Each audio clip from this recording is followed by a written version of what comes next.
Okay.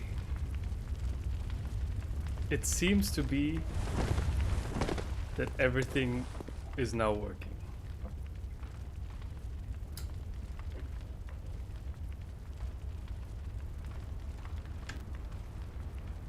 God damn it, man. It's the worst. When stuff like that happens on stream, ugh. Pretty bad.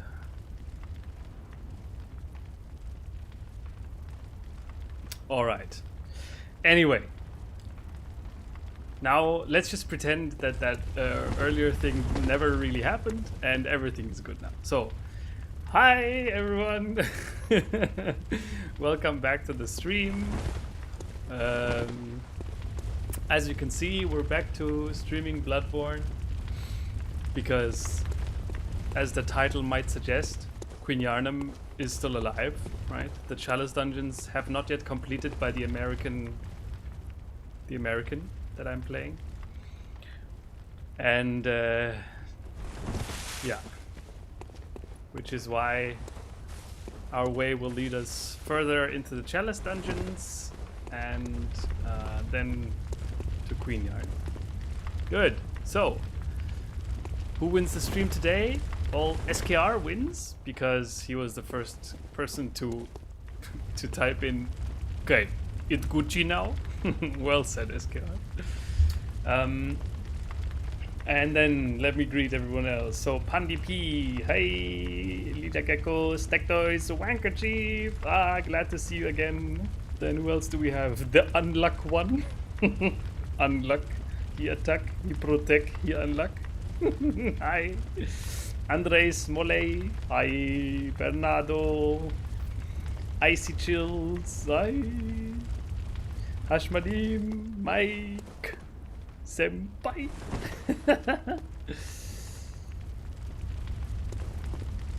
Okay, let me quickly check, Wankerchief. So, what was the last Chalice dungeon I did? Shit, gotta get back into the Bloodborne group. So, this one, Hintertomb, Depth 2? Loran, yeah, I think Ailing Loran is the last one. So I'm currently Ailing Loran Chalice.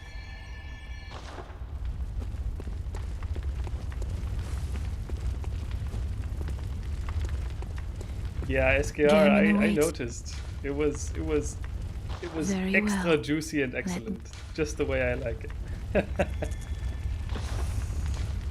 Farewell. Might be a little bit loud. Hold up. Let me turn it down a bit.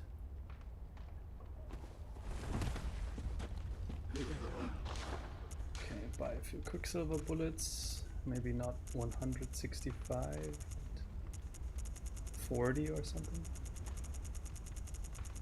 Because as a good American, I need my bullets.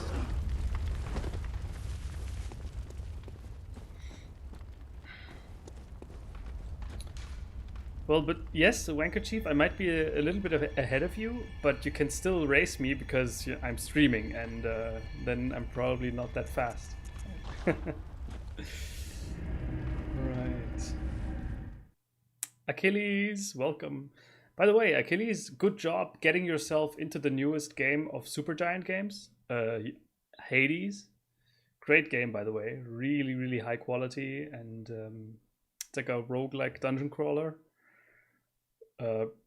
Akin to Dead Cells, maybe you've heard of Dead Cells, and they really did like the gameplay. It feels so smooth and very nice. All right. Oh, wait. That I didn't mean to do that. I meant to do that. Okay. Ah! Okay, Bloodborne is already reminding me who's really in control.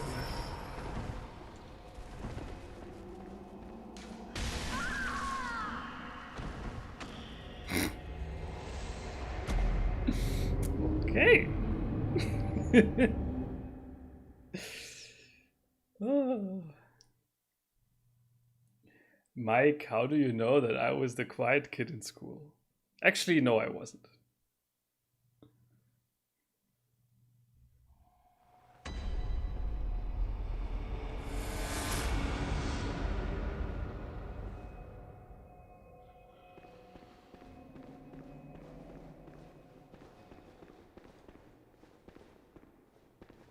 This is where I came from. Okay. Yes, sound's working. Again, thank you very much for tuning back in again. I know this is kind of cringe, right? Having technical difficulties and such. Huh? Battery low? Yeah. Oh yeah.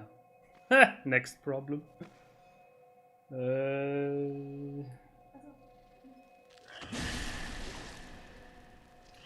Bloodborne knows no mercy, right? It knows no such thing as technical problems. No. No.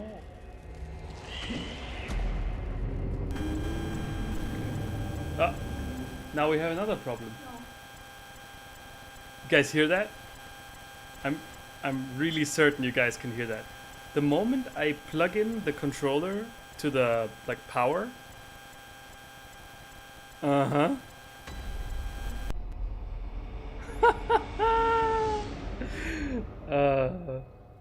The stars in this universe have aligned. Oh dear. Well, I guess it's looking pretty bad after all. After we did so much to get the sound back working. Maybe we can do one dungeon. Okay? One chalice dungeon.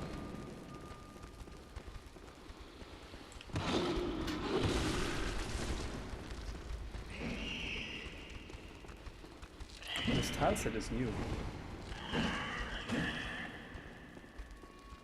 Beastclaw Josef.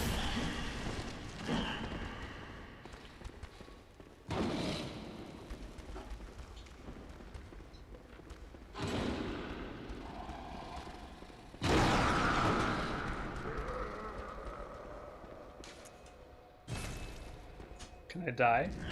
No.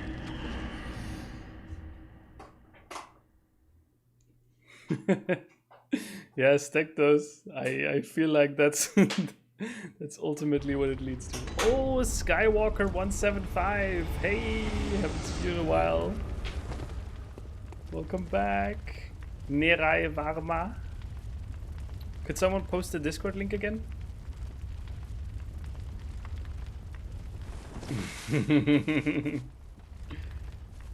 Why does your character skip leg day? It's like Thomas Müller. Right. Prepare your ears. We'll try again.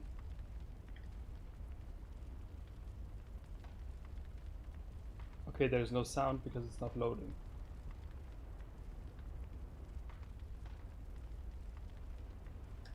No. Yeah, okay, whatever. When the battery gives out, I have another controller who's almost empty. Maybe that's enough. Oh, the horror.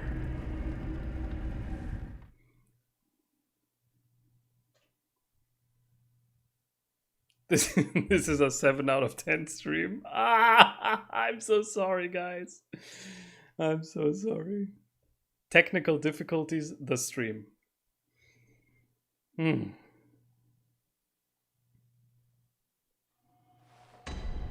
Okay. Anyway, doesn't matter. I will just destroy this Chalice dungeon real quick. I mean, I just have to. I just have to get back into the Bloodborne groove anyway.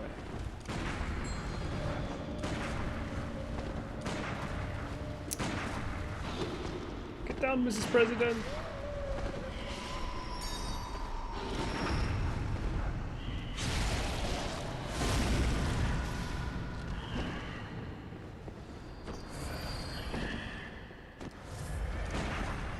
Okay, okay, okay. Ah! Game wants me dead.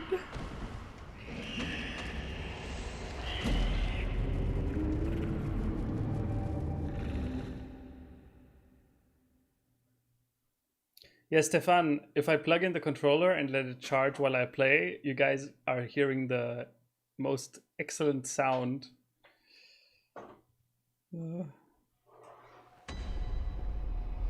You forgot it was gun only? I almost forgot that too.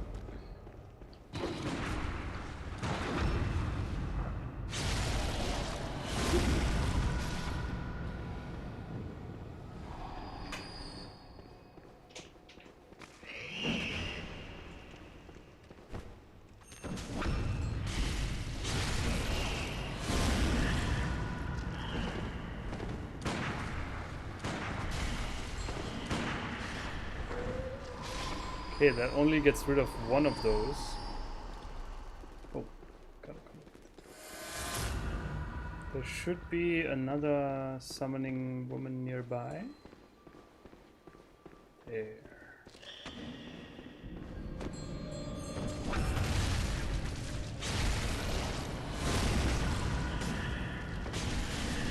Okay.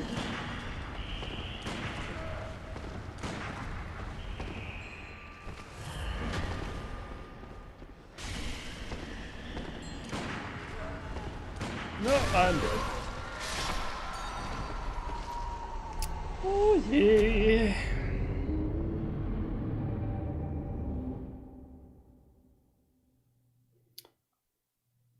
Wankercheap, you mean in Dark Souls 3? Pyro only? And Watch Dogs of Farron has 100% fire resistance. Oof.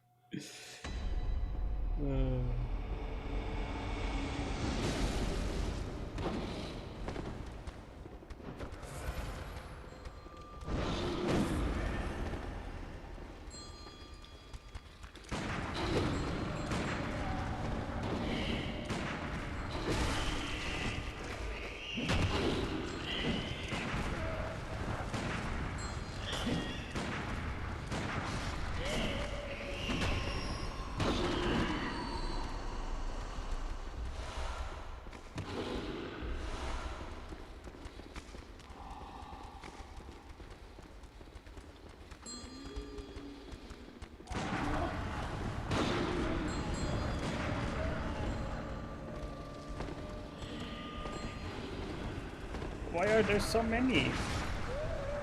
Oh. Woo. Okay. This guy's going back home. Oh. Abdelila, yes, you feel free to do that. Just send me a DM on Discord. And then you can show me how good you are in Mortal Kombat. Oh. Yeah, I'm kind of glad that Bloodborne is still as it was, right? No mercy, trying to murder me as hard as it can. Oh, fire run in Bloodborne, okay. But what do you mean by watchdogs? What are the watchdogs in Bloodborne?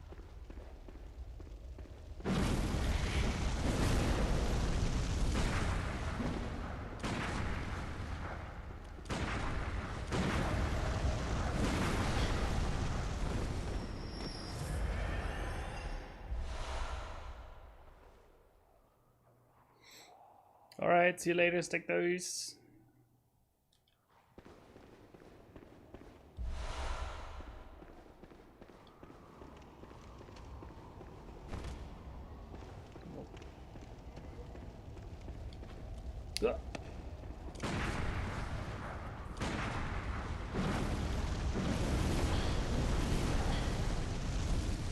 That's actually a new enemy.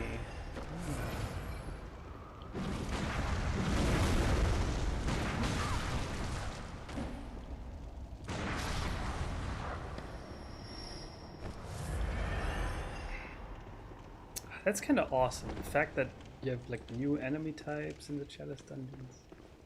Really nice. Oh, the Chalice boss. Okay, okay. Watchdog of the Old Lords. Yeah, that's literally like the fire dog, right? That makes sense that it has 100% fire resistance. That guy looks dangerous. Oh, it's one of those! Eek.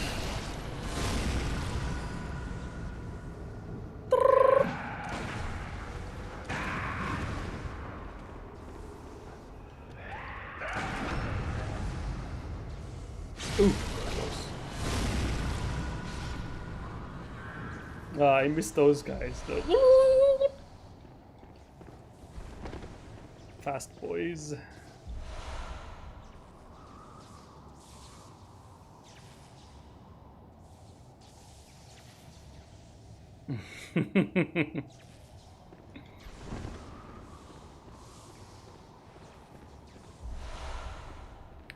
Old paper. Wait, is that an enemy? Okay, I thought that was an enemy.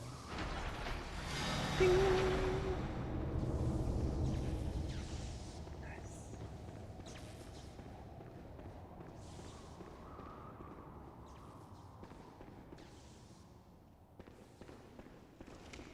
Yeah, I think Hashmalim was the first guy who helped me back when I did the whip-only Dark Souls 3 playthrough. And he helped me through one of the earlier levels, right? And actually, no, I think the first time I summoned him was with the old Demon King. And we failed spectacularly. That was good times. Yeah. Alright, I did. Okay, that was totally intended. Beast Claw Joseph.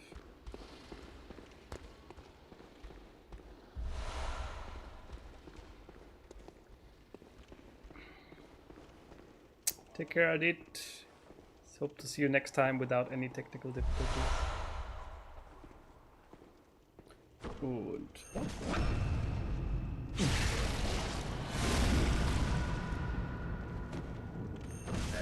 by the way, sexy weapon here is there. Oh, it does rapid poison. Ooh.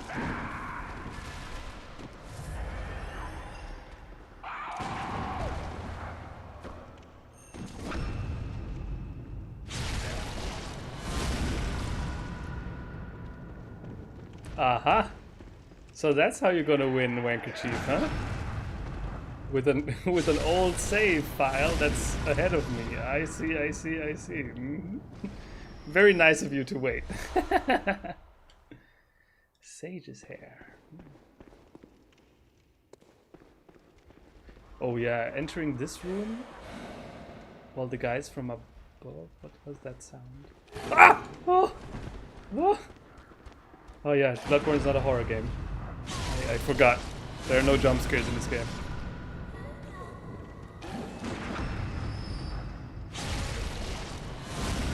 Hadeas Molei. I'm very fine, thank you. Although I'm a little stressed out after these technical difficulties. So I hope that from now on I'm kind of slowly getting back into the streaming groove, and then the streams can be chill again, right? Because this setting everything up today, that was absolutely not chill. That was kind of super stressful.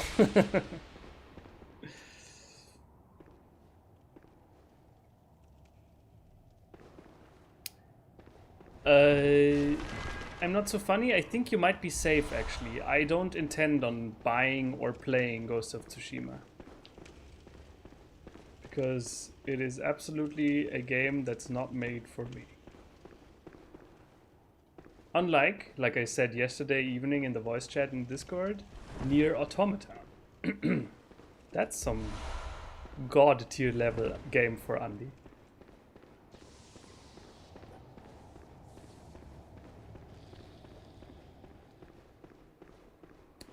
It's a dead end.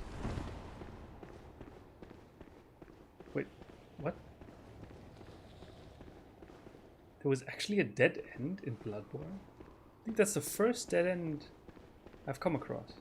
Huh.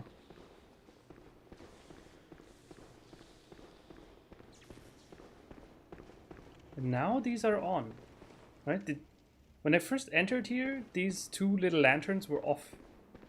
And then I went in, heard some creepy sounds, dead end. And now I go back. And now they're on. Huh. Interesting. There's still quite a lot of secrets in this game.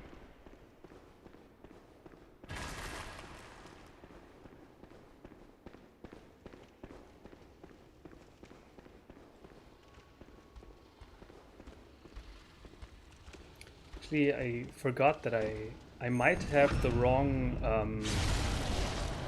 set of Carol runes equipped, because I don't think I have the the runes equipped that give me bullets. I have the runes equipped that give me health on a visceral attack, but not bullets. Which, you know, is not that necessary, but still.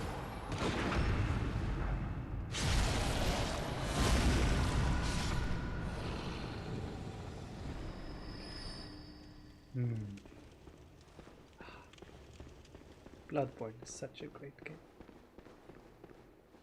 I enjoys it. Okay, let me quickly check up there again if there's anything that I missed by dropping down. Although I don't think so.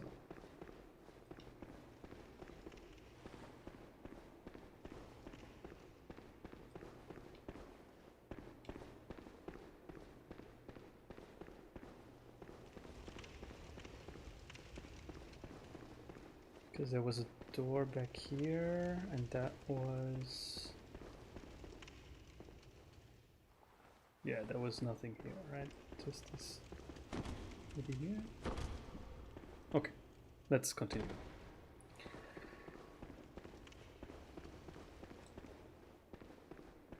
SKR, don't give me that shit. You don't talk in voice chat because for zero apparent reason, you just don't talk. We all have our theories now.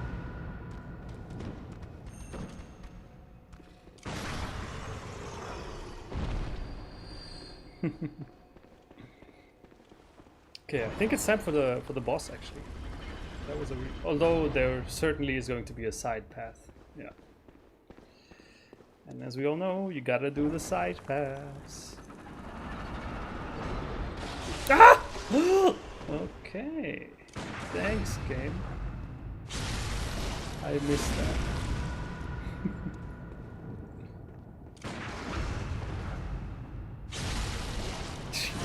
Can't even look at chat. Bloodborne just tells me to, you know, not allowed.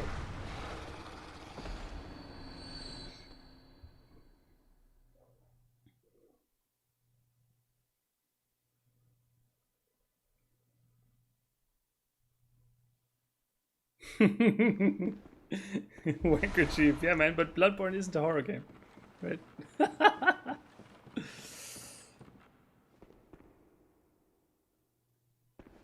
No.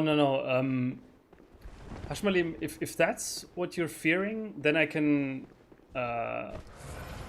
beruhigen, you know. I can dissuade those fears, because Nier Automata plays nothing like a JRPG. Really, it's nothing like those Final Fantasy, Dragon Quest, whatever kinds of games. It's absolutely 0%. 0%. It plays more like a typical action game, but as I mentioned yesterday, the gameplay is really just a tool for the developer. He really wants to get his vision across, right? And if his vision includes that you die on certain points in the game, or that you can make big mistakes in a certain section of the game, don't expect the game to like have anything happen that it doesn't want to happen.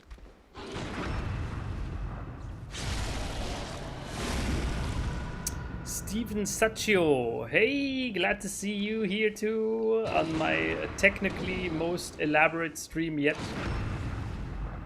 With no technical difficulties and bootleg workarounds at all. Glad you could join.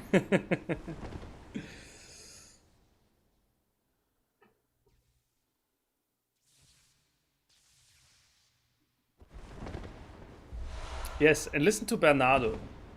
If he says upvote, then you upvote. Go upvote. Ah, yeah, this again. Ah, this is such an awesome vista.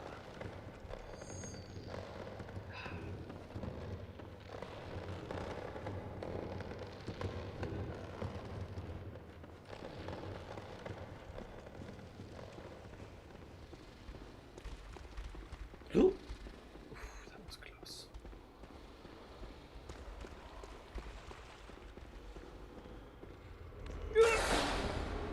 Wait, what is with these werewolves actually? They look different.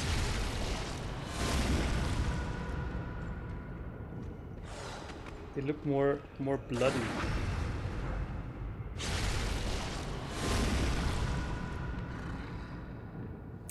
Stefan, yes indeed. I got Darkest Dungeon with all the DLCs, and personally I gotta say I'm not a big fan of the Crimson Courts and these gigantic dungeons that you can come back to. I don't know, it's just...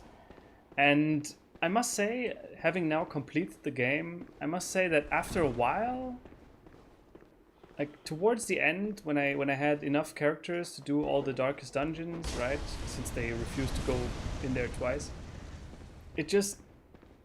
the gameplay kind of I don't know. At some point, it just wasn't enough anymore. Like, yes, I understand that you can only do so much, right? But at some point, the gameplay, it just felt like I've exhausted all of its depth, and that's why I felt at some point that it was just over. Like here, right now.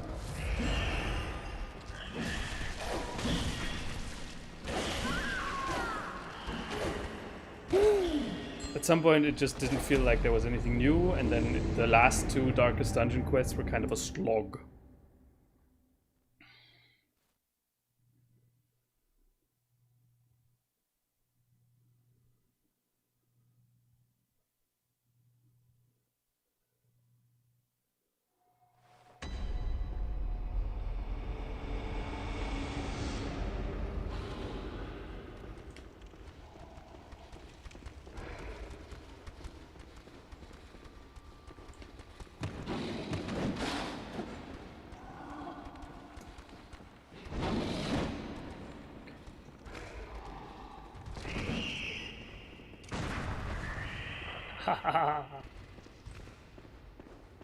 I Super BKDK is here too. Nice. Hello, hello, hello.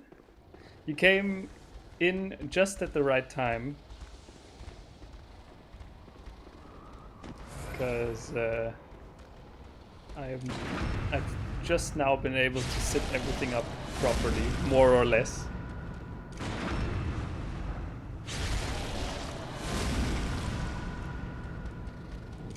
Oh, he's still alive.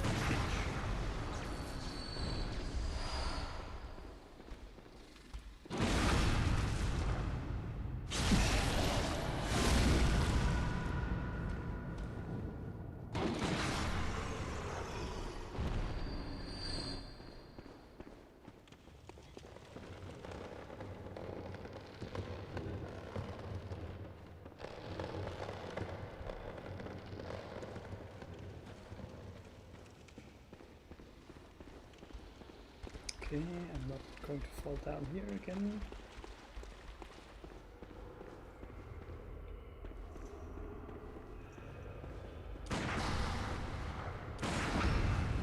Ha! Got you.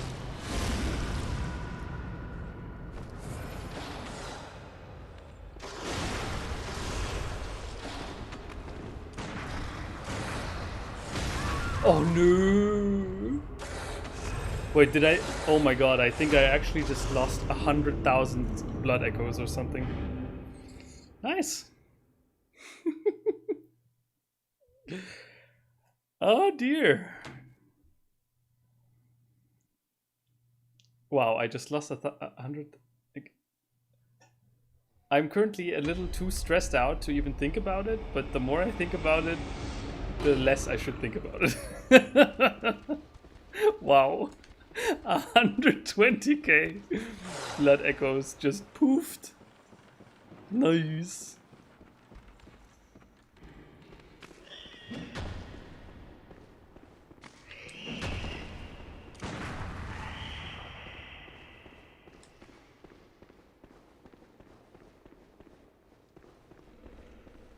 You just lost 400k? Well, okay, that's I'm relieved.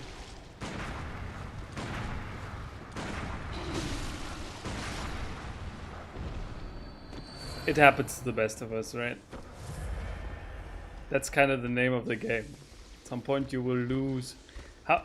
What did the woman say in the Bloodborne, you know, in the Dark Souls 2 trailer or something? You will lose your souls, all of them. Right, something like that.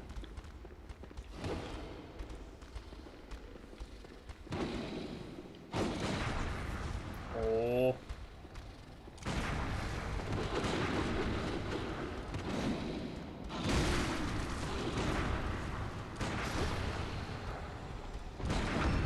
Fine.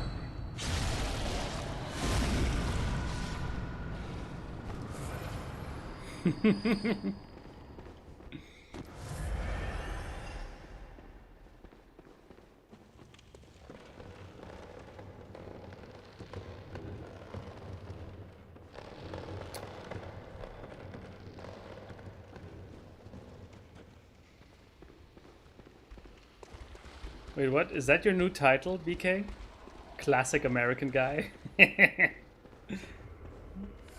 mean, that's actually a title that I think it's an okay title. It could have been worse.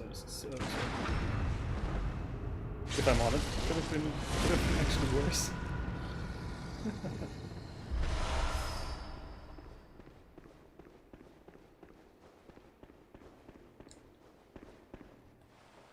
Ooh, just did a Donkey Kong sitting jump.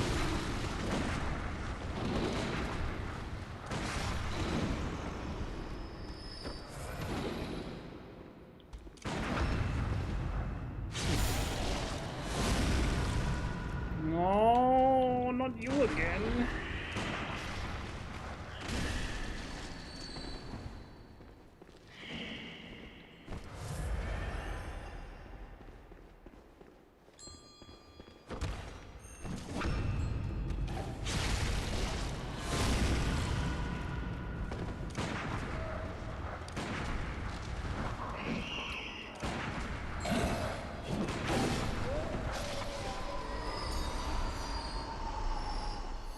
The game design, having like a summoner enemy that's relatively weak who summons a lot of other enemies that will constantly come back. That's just one of the most simple and genius game design tropes that there is. It works in almost every game. It's awesome. No.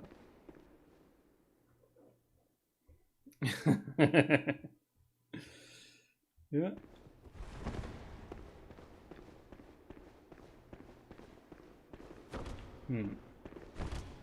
What's happening here? That seems to be also just to be a dead end. Alright, I guess.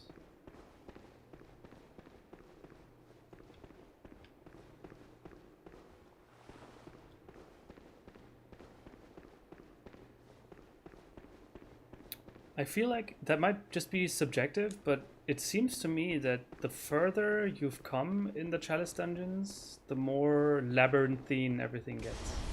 Like a lot of dead ends and pathways that just seem to loop around. Or maybe that's just the tile set, right? Maybe that's just because this is Loran. Ailing Loran, and in the Tumeru chalices it's not like that. But anyway, I really like the change.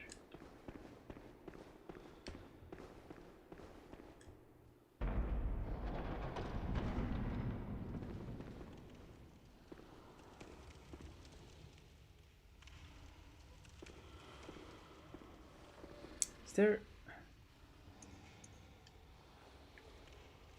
Oh, isn't that cute? He's sitting on the sitting on the chest.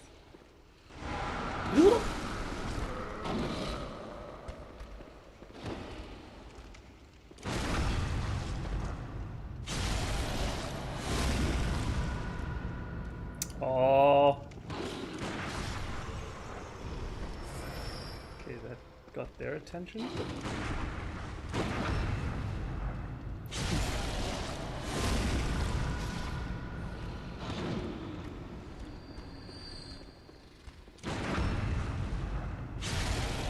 Hey Abdullah, welcome back. I'm using an Xbox 360 webcam. Ah man, Xbox 360, Xbox Live, those were the times. That was life, man.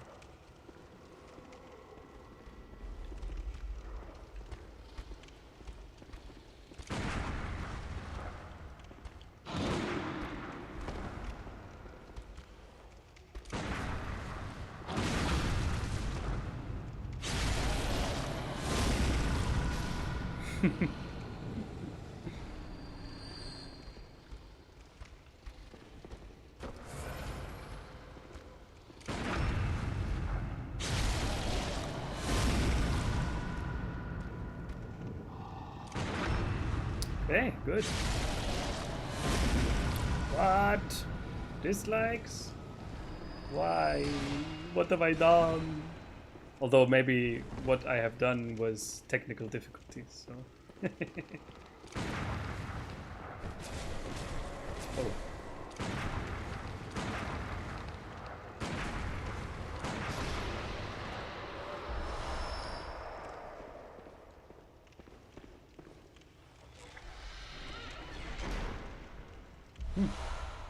Actually, maybe, Wanker Chief, maybe we are actually closer than we think, right? But, you know, it's Chalice Dungeons. It's nothing special if two rooms look the same. Especially if you're in the same, like, region, right? This is Loran. And if you're doing a Loran dungeon too, then, you know, it's nothing that's unheard of.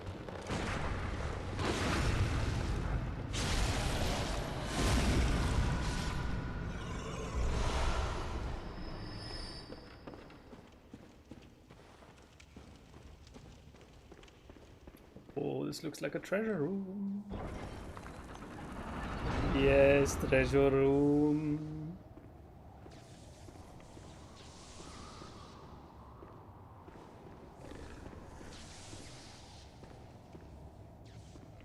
With a silver beast. When am I going to stream Sekiro? Actually, I wasn't planning on doing it. But the more time passes, the more I'm inclined to actually replay Sekiro again, because I remember it's a really good game, right? And from what I've heard, SKR, you seem to enjoy Sekiro as well. So I think maybe I will actually just complete the the From Software media catalog, and we'll finish up our journey by actually playing Sekiro. Because it's a great game, I really enjoy it, and I have nothing against replaying it. Although the problem there is no... Actually, I don't think there's a real, like, challenge run I could do in Sekiro, right? I don't think it's possible to play the game with just your prosthetic tools. And also that would actually just ruin the game, kinda, because the fighting system is one of the best fighting systems that has ever been designed. And that would kind of take away a lot from the game. So I don't think that's a good idea. Are there any other challenge room? No, challenge room. Are there any other challenge runs you could possibly do in Sekiro? Yeah, prosthetics only is really lame. That's... no.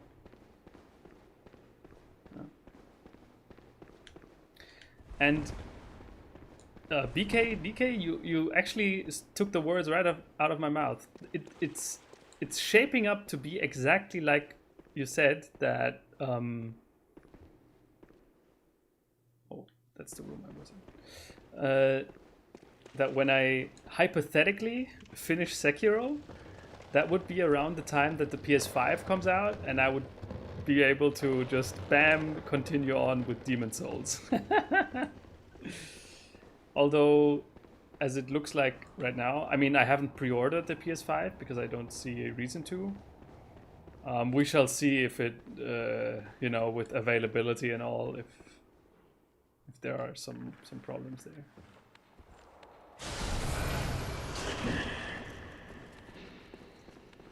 Okay. So, boss fight now. Vitus. Vitus can help me. Although, let's first try the boss fight by myself. And, no, I first need to spend my stuff. Dark Souls, no, Demon Souls Remastered? Or do you mean Dark Souls Remastered? Dark Souls Remastered, Naked, No Shield. Well, no shield is actually pretty easy. You just... I mean... I played through Dark Souls 3 without a shield, and I think I've also played through Dark Souls 2 without a shield. The no shield thing is actually rather easy, but naked? That's illegal, man. Yeah, let's wait until the PS5 is cheaper. Good point. Either. Very well.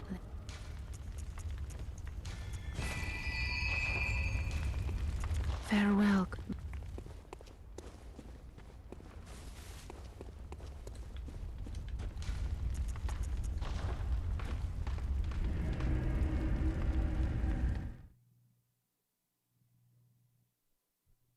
Armor is useless in Dark Souls 1? Okay. I personally felt that armor was useless in every Dark Souls game, but, you know.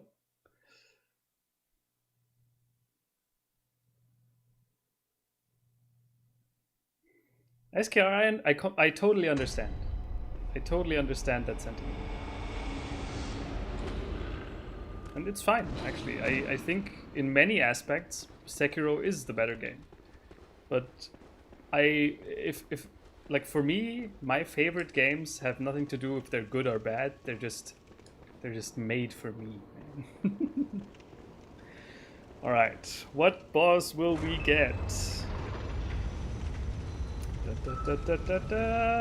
Oh, Dark Beast Parl, Abhorrent Beast. Oh no, it's one of those that the beggar transforms into, right? Yeah. And it also cannot be...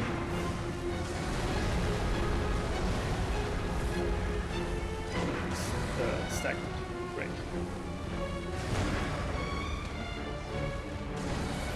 You take me, a beast!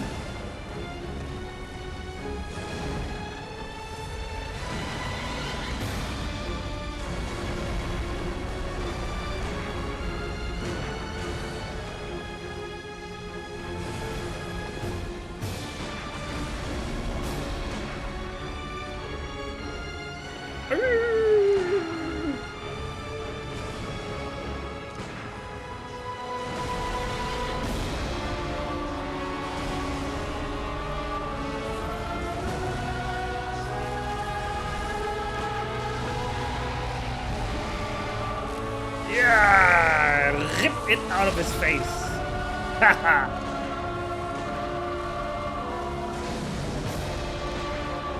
sound, honestly, if you guys are experiencing a little weird sound bugs, I'm hearing the same thing. Sound quality just doesn't seem to be that high, but that's one of the concessions I had to make to get sound at all.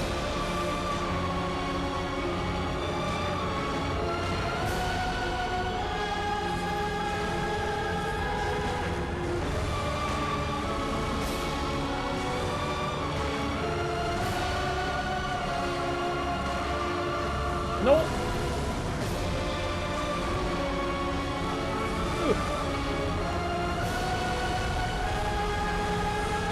Yeah, I think the sound is at its limit.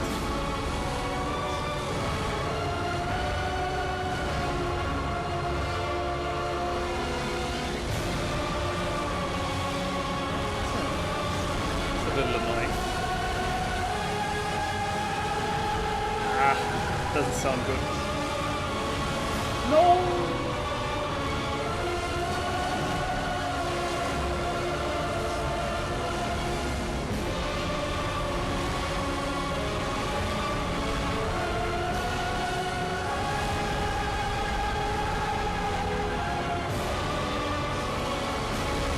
Oh!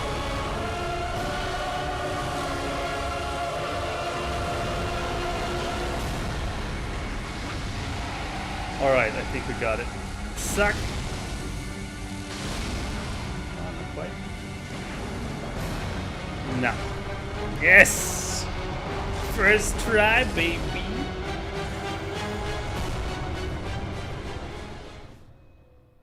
Alright.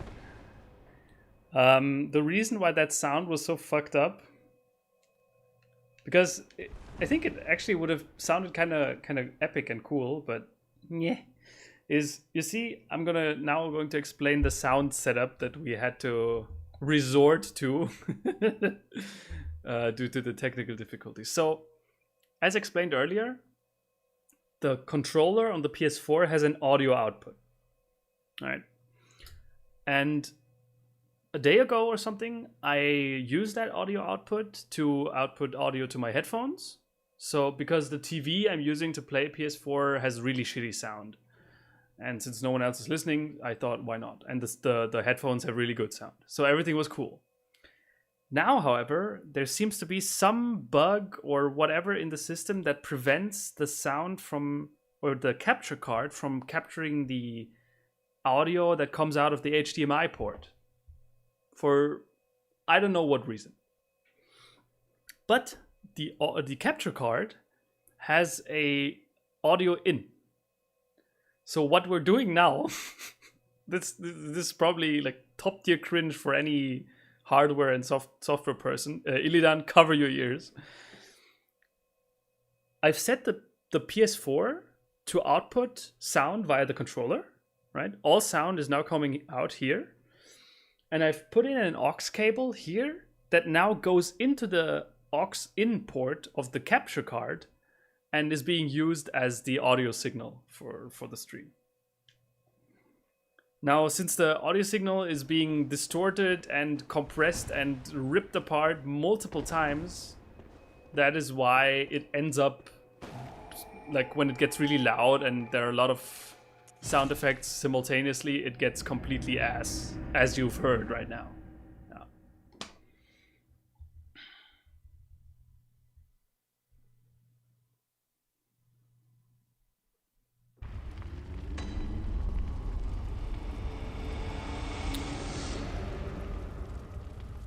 All right, here, Skywalker. Wait, I don't know. Maybe I was kind of over leveled for that boss, but yeah, the pistol does a lot of damage. So, and wait, you don't need that dungeon for platinum? Gammon away. I am pretty sure I had to do that one because I think you need to do all Chalice dungeons to get the Queen Yharnam, no?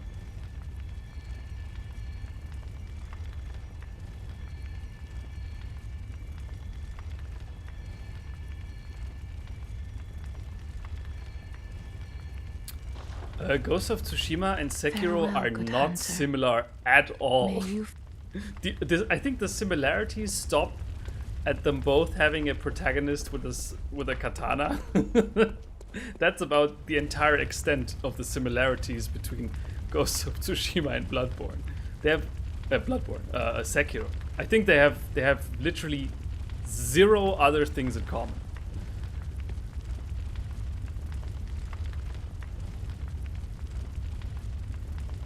Oh, by the way, Scream Logic. Hi. Glad to see you around too. And you, as an audio person, that must have been quite cringe for me to explain that big brain workaround solution. Boomer problems require boomer solutions.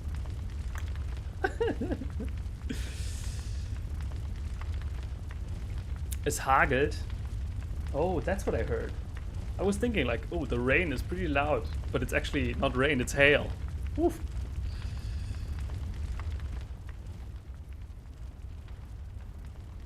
When are you going to play Cuphead?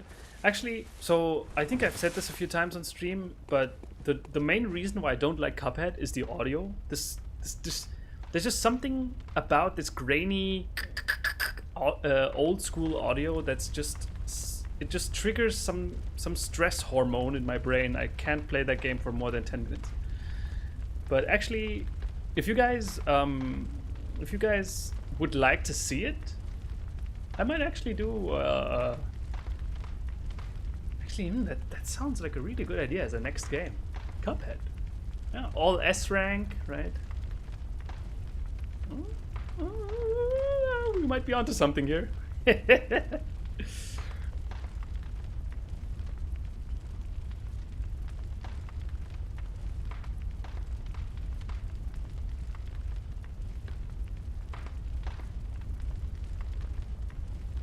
Ah, okay.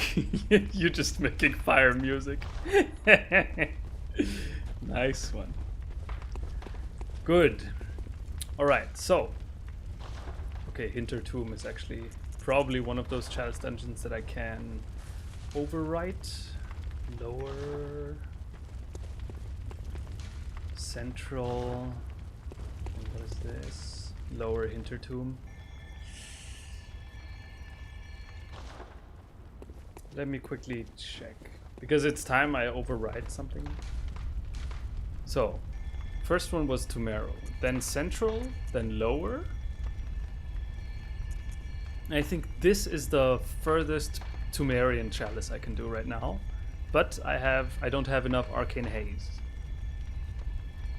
Now, Hintertomb. I think I did all of those.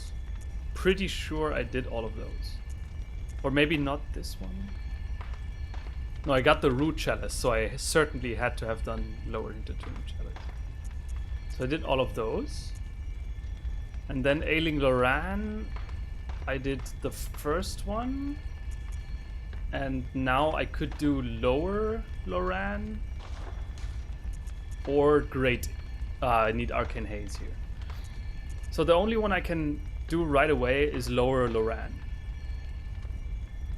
And to anyone who has already finished it and made the complete journey to Queen Yharnam, is that one of the required ones?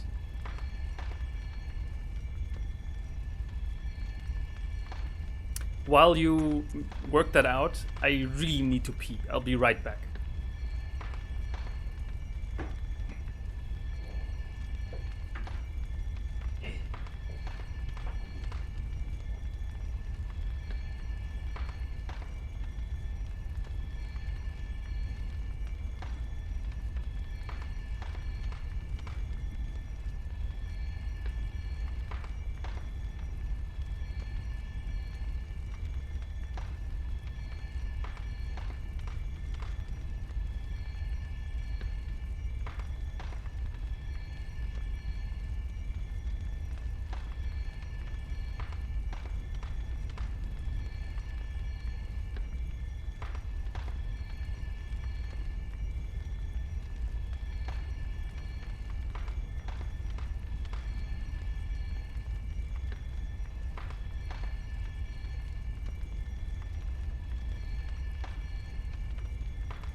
我的天哪 All right.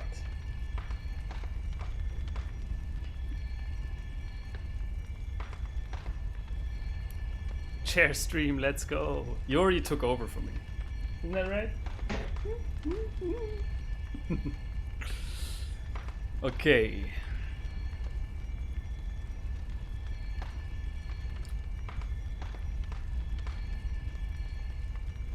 So no one knew if I had to do that chalice? Okay, thanks. Thanks for nothing. Cursed and defiled chalice? Curse according to that. Seek a bastard of Lauren. So I have bastard of Lauren. Blooming cold blood flower. Pearl slug. Because what I'm thinking is, isn't it better to just get the arcane haze by disenchanting a few other materials and then just continue with the Ptumeru? Do lower Loran. Okay, SKR, I'm going to listen to you.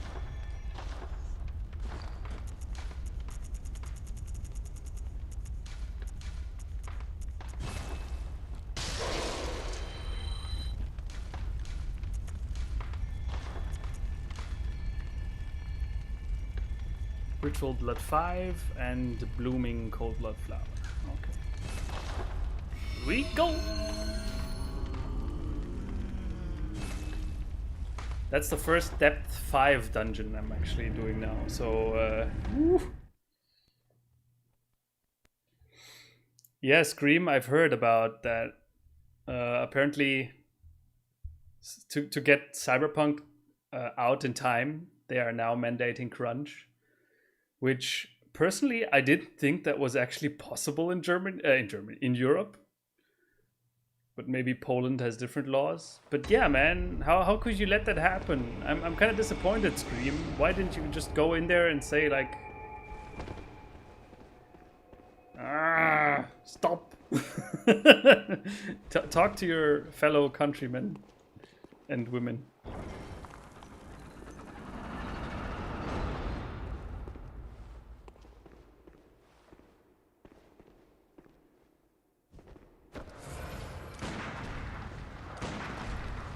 Oh, that's the first depth 5 rat I've just killed.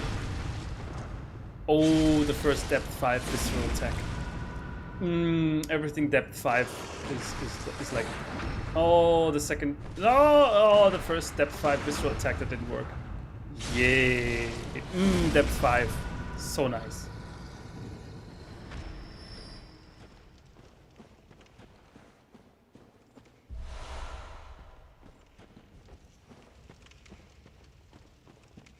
Okay, these small little alcoves to the side, they kind of make me feel uncomfortable.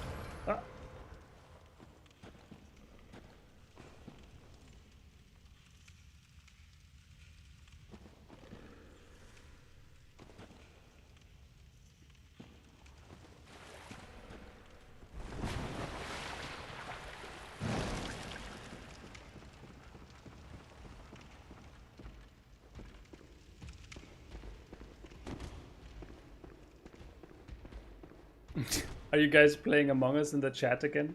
Nice.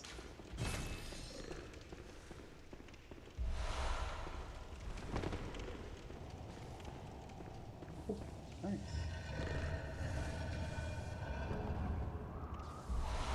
Ritual blow.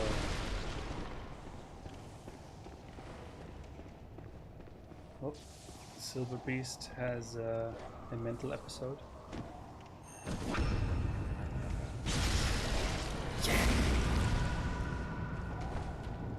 And another one. And again, and again!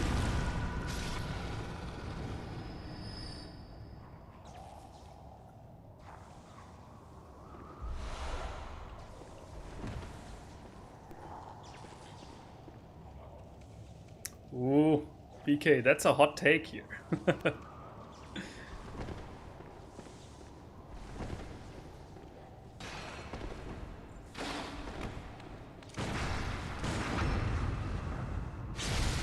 But yeah, I don't want to get into the specifics of crunch, yes or no, or whatever. I just think that I think the main complaint here is that CD Projekts said they promised, right, that they will not deploy crunch methods. But all I can say to that is, guys, come on, grow the fuck up. It's a company, right? Nothing they say or promise has any weight.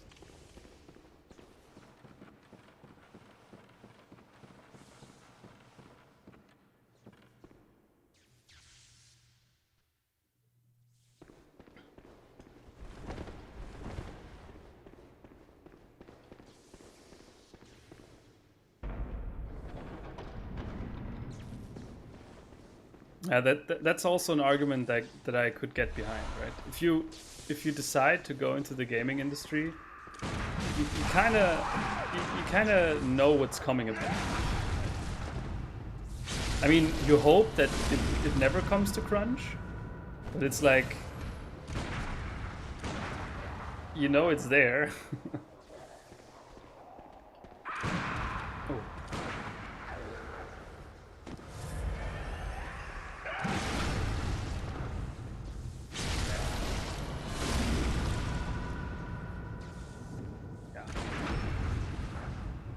I mean, that's just development as it is, right?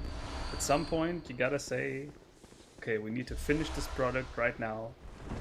Maybe a little bit of overtime is in order, but you gotta finish the product at some point. It's not just happening in the gaming industry, right? That's just software development as is, or development of anything of any kind, actually. If you have a certain date where you need to finish your product, you need to finish your product. Okay, nice.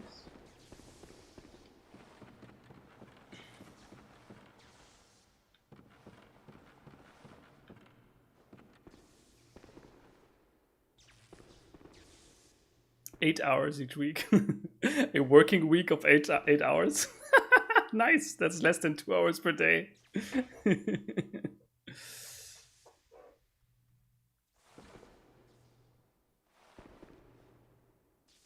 Who is Crunch? Crunch, that's actually Anton's real name.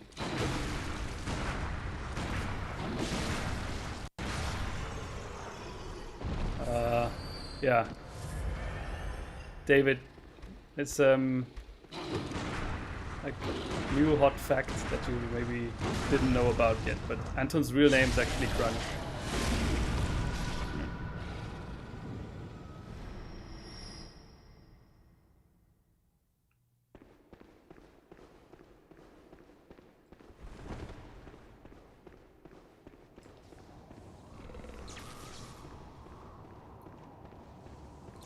What? A leopard ate your face? That sounds bad. You need to get that checked out, Blake.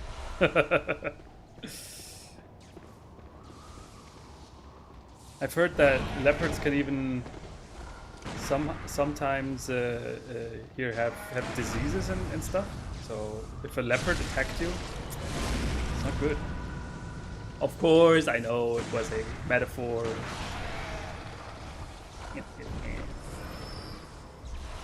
But man, imagine like getting attacked by a leopard. Holy fuck.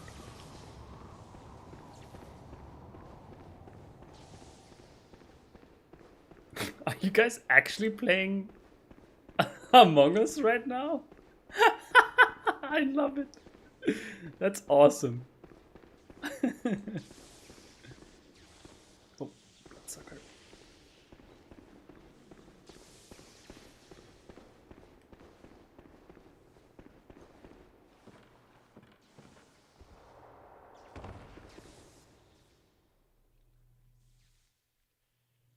I didn't wear a mask because I don't think I'm allowed to say this, to read your comment out loud, Super BKDK.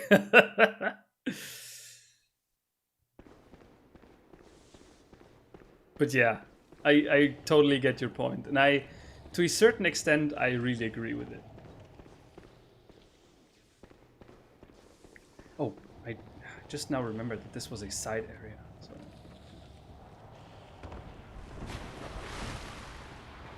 Get back onto the main path.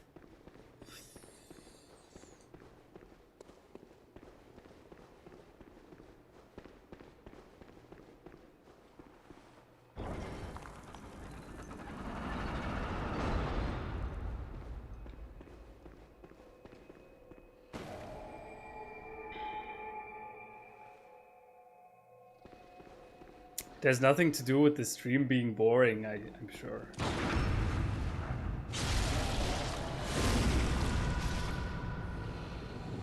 I see it this way, Adit.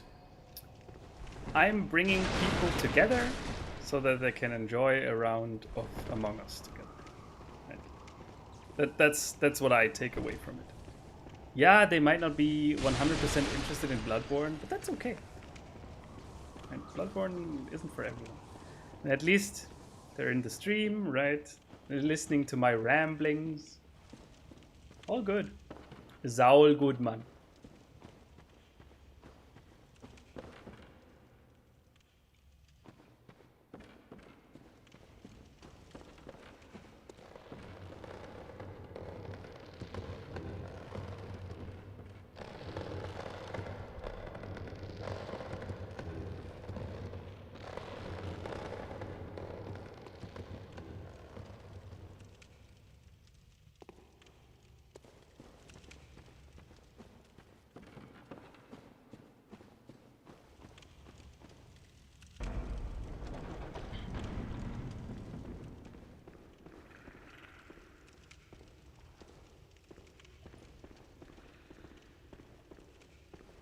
The way he raises his head, it's like, what?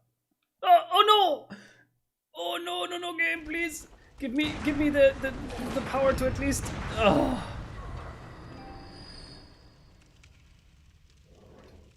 Okay. I'm telling you. You see, now the sound stopped, right? Because this controller is actually empty. Let's see if the other controller now has other sound bugs. I'm telling you guys, there's potential for this entire thing to still go down the fucking toilet drain. 1 second.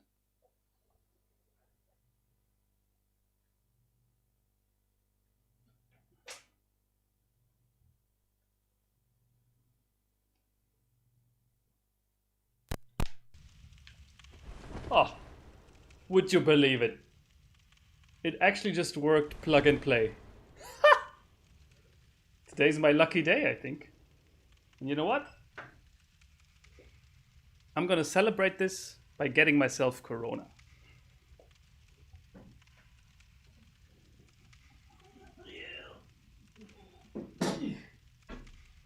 Because I think after this much hassle, I really deserve Corona. So, Hush, in case you're still here, zum Wohl.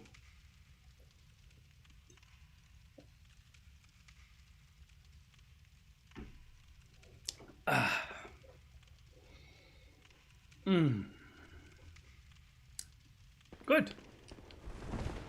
Good.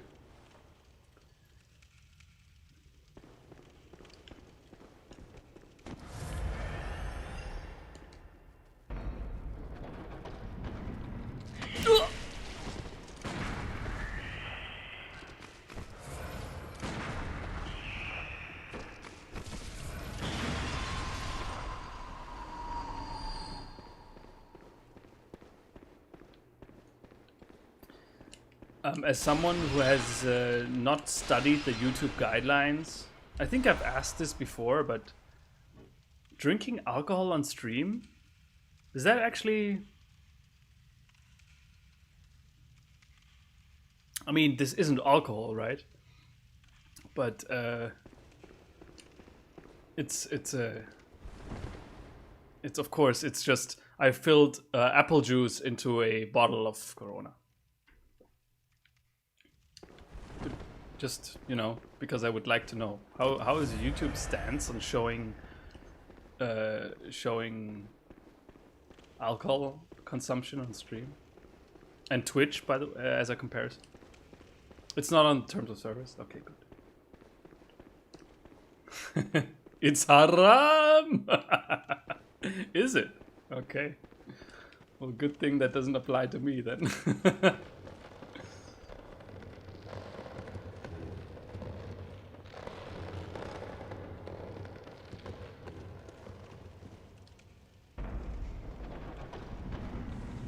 You better drink. It's just pee-pee, yes, exactly. Lila got it right. I'm actually the reincarnation of Bear Grylls, but without the physical prowess. And instead I'm just drinking my own piss all day. That's my... Wow, sniped that bitch right out of the air. Ah! Okay, these silver beasts have ridiculously large parry windows. So, easy life.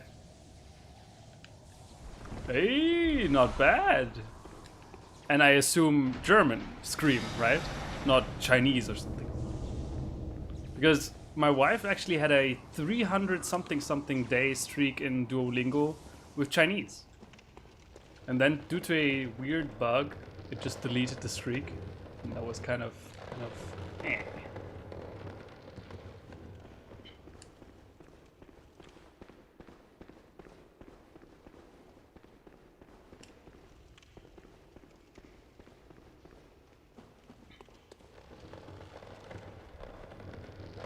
Gamer girl pee.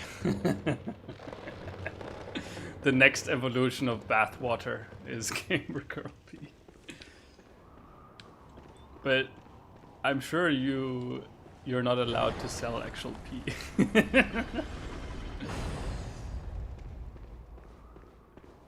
Oh, by the way, someone just wrote in chat, improvise, adapt, overcome. That's a good thing you say, because I don't know if I told the story already, but at my wife's and my wedding, the guests, they were allowed to fill out like small little small little, I don't know how to call them, like hearts made out of wood, and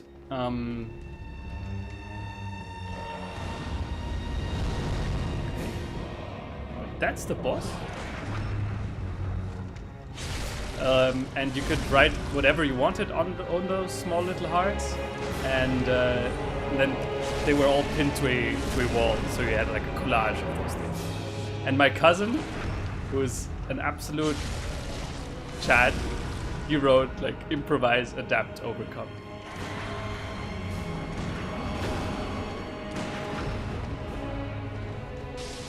Oh no! Oy. That was dumb. Okay, I'm distracted by improvise, adapt, overcome. Finish this. That's a pathetic boss. Okay. Pathetic!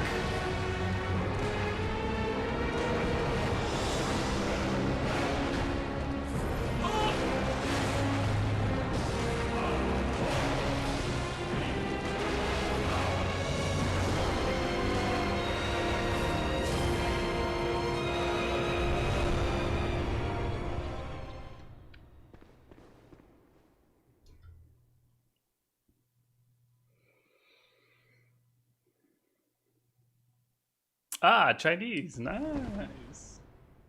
Okay, Scream, good choice. 你的中文现在怎么样?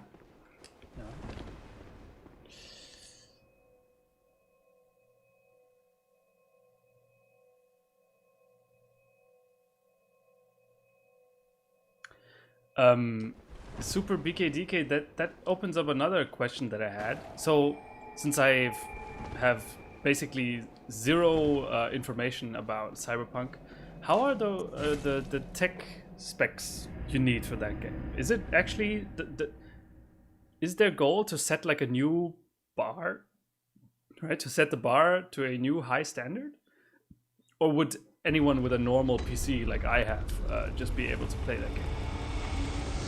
Because if you didn't get the 3080, but the game still runs normally on all other PCs, then so what, right?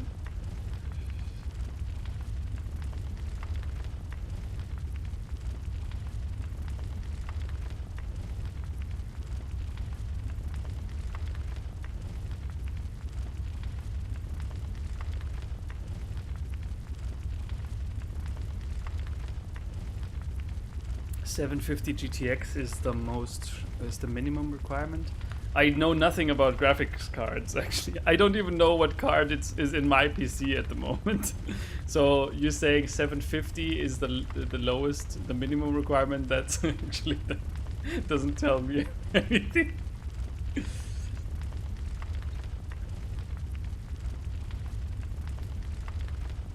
Gammon awake. Go.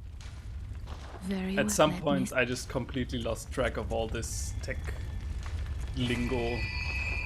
Like, what's the hottest new card or processor or whatever? I just at some point it just came to be meaningless noise to me because you know I got a PC that's working, right? It's running all the games that I want. So cool.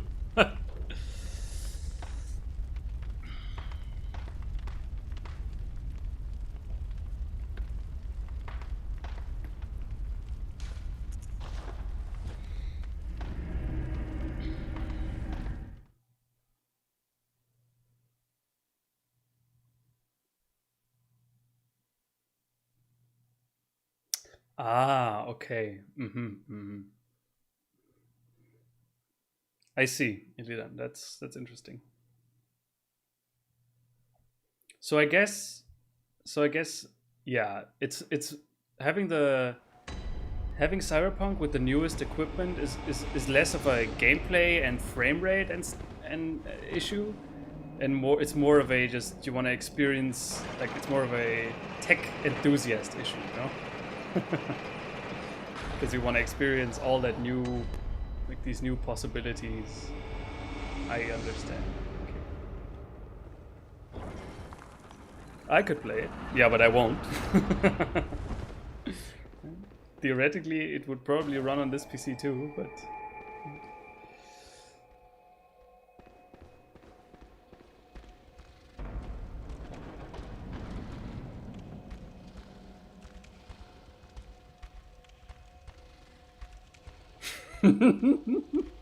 Bernardo, okay. Why do PC players foam out of the mouth when a 2K graphics card has 69 420 tera shits / mega farts more than a $400 console? Yeah, that's true. Like the constant comparison of mega farts and tera shits is kind of annoying. Well said.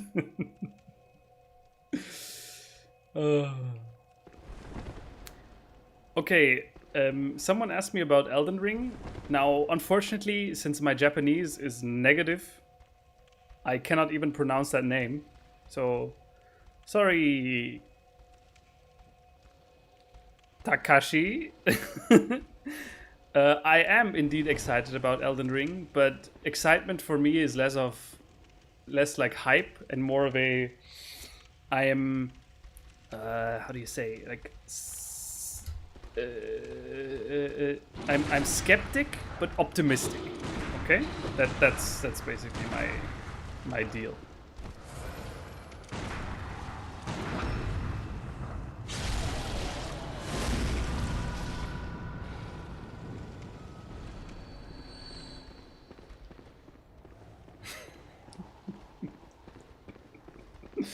Bernardo, I don't know if that's an old one, but for me it's new, so I will keep that one in mind. The mega shits and the terrafarts.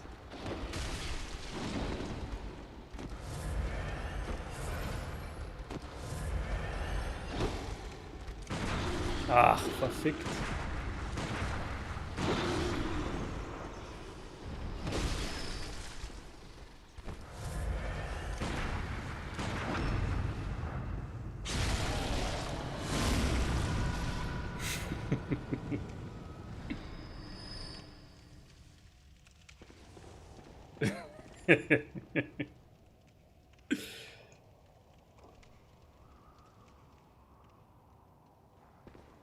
That Japanese means Yusef. Okay, is that just 3 Japanese characters that, if you pronounce them, are pronounced like Yusef? Yusefu. pulling that guy was a bad idea.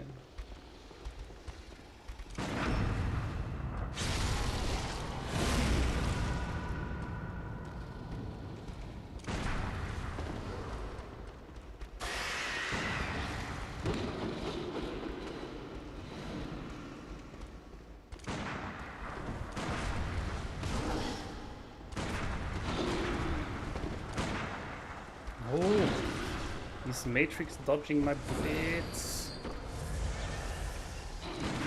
Ah, this shoulder charge move is really. Oh no, I'm poisoned and I will die.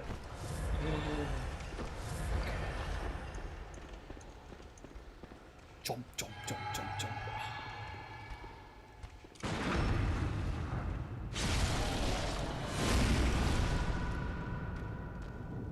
All right, take care, Scream. Glad you stopped by. Enjoy the Monopoly.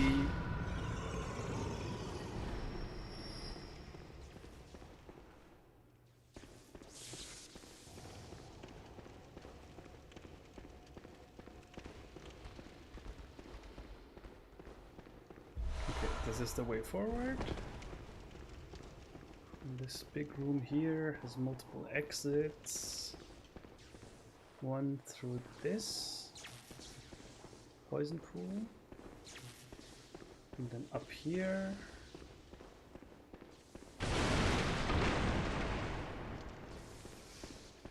And then probably on the other side there are some... Oh, that's actually not poison.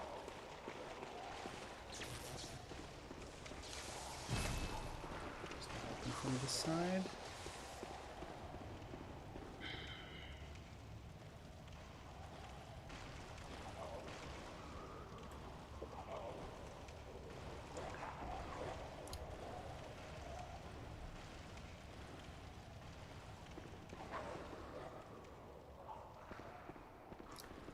What do you get, Adit, if you can mathematically prove League is cringe?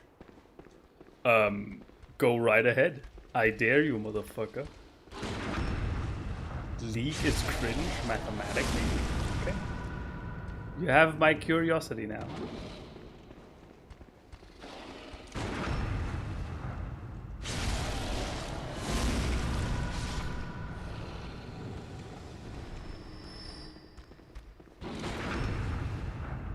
Wait, I think... Oh, yes. I now realize that I actually have the Quicksilver Bullet Restoration on Visceral Attack Cowl Rune equipped. Oops.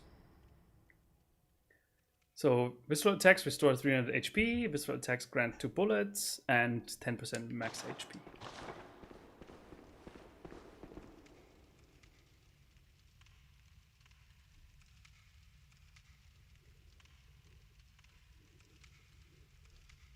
SKR. Never.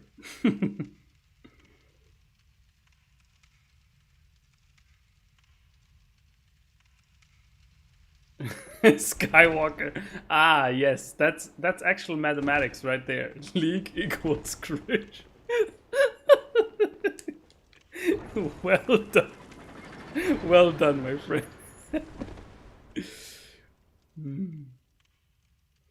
Yeah, Yusef, I missed the podcast too.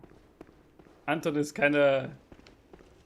His last Mortal Kombat video, that was so much work that he kind of got like, he got lost in that video. I mean, it's an excellent video, but it's insane how much time and effort he had to put into that one. So we shall see what his new plans are.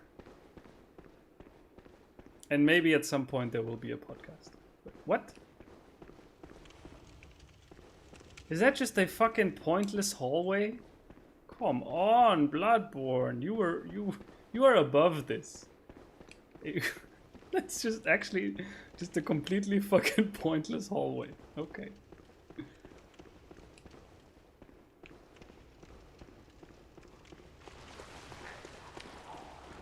Oh, this was closed.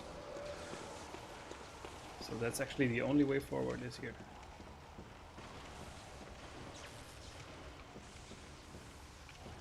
can Yori join the podcast? You gotta ask Anton, but I don't think so.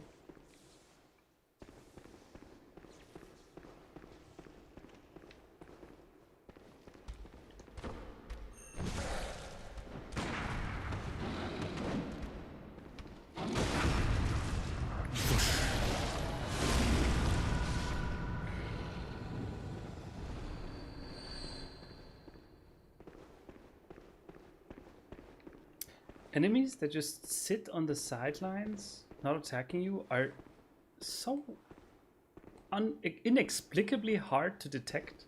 It's kind of weird. It's how this game does it.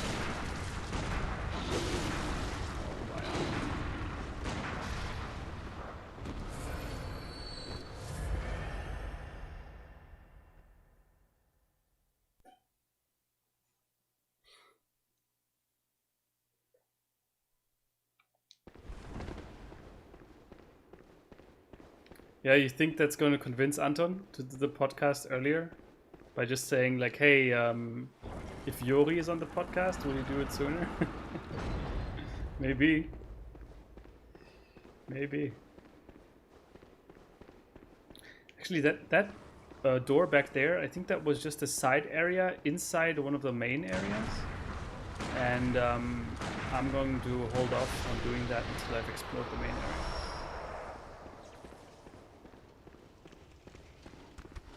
Ah!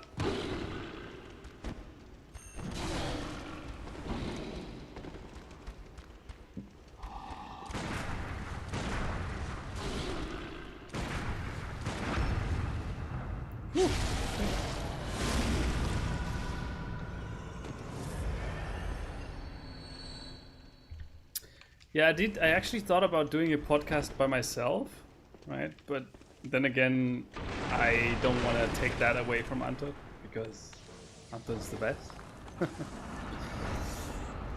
And I mean, I am going to do a small little science segment today, right? I alluded to that in the Discord at some point, and I still think that's a good idea. So I will actually do a small little science segment at the end of the stream today, because the topics have kind of been piled up, and thought, you know, just why would I let all those topics go to waste, and instead I could just talk about them on the stream. So in case anyone is missing the podcast because of my science segments, fear not, look no further than this stream. Ooh.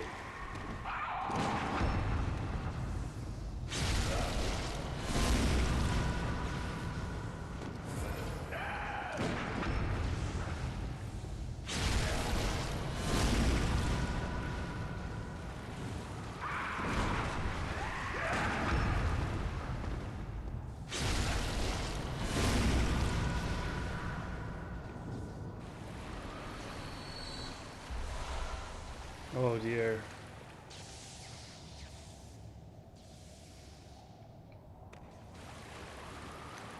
I remember there was one section in the Chalice dungeons where he had like a gigantic pile of dead pigs. This is worse.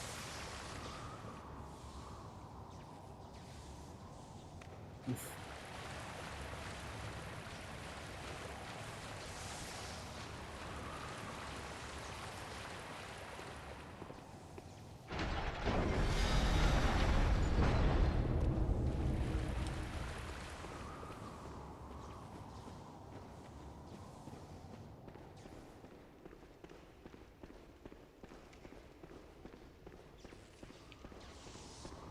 Okay. By the way, the science segment I've prepared for today is actually one that I've wanted to do for quite a while, and I'm really happy that I'm able to do this today. It's a topic that has been, like, when I first heard about it, it was also new for me, and it's such a cool thing that, you know, I just thought that would make a great segment. So, hype.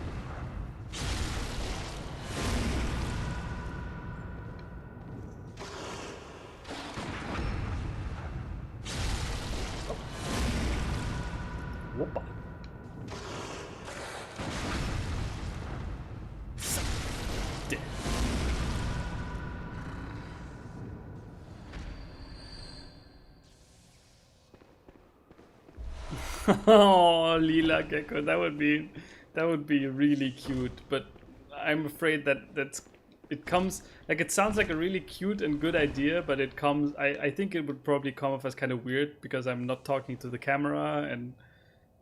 You know, it's a stuffed animal. So, yeah.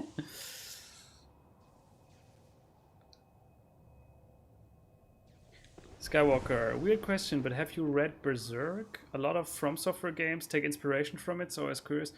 I haven't. Berserk is actually one of those OG mangas that I find quite interesting. But the problem is, it's a form of medium that I'm just not that keen on consuming and exploring. I have a small little collection of mangas.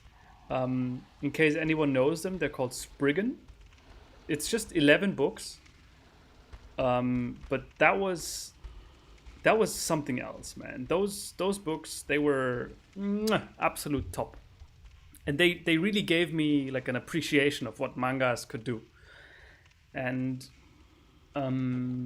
yeah, so I don't have anything against mangas per se. And since Berserk is like one of the old ones, right? It doesn't have this made for weeb flavor that modern manga and anime often has. So yeah, Berserk, really interested. Really cool, but probably not going to happen.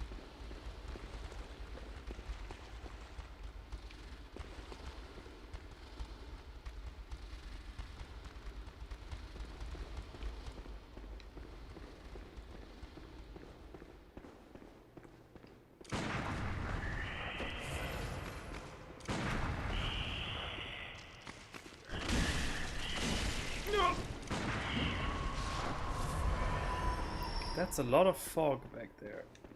Whoosh. Why is it so bright?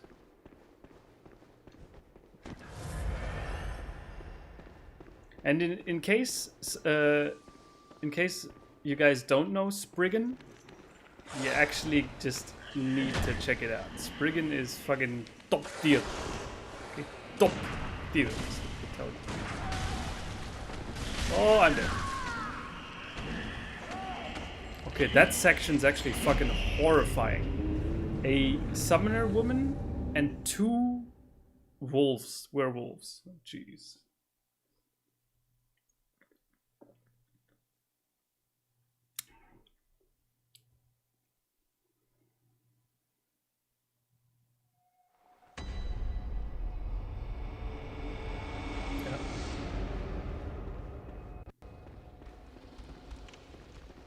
So I could just continue on, but I really need to explore the side area up there.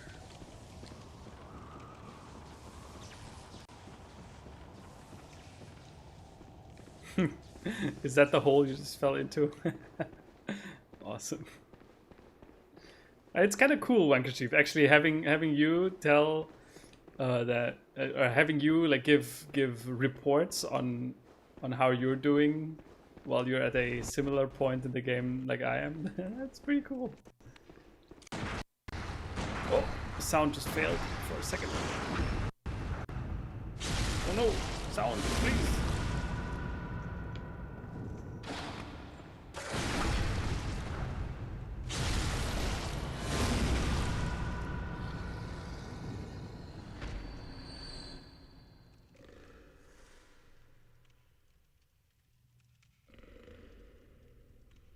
What should I say? Jacques Wilhafem. I don't even know what language that is.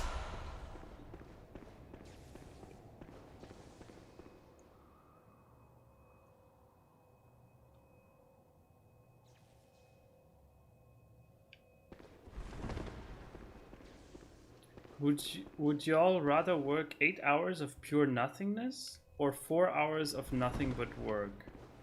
Well, that's an easy 4 hours of nothing but work.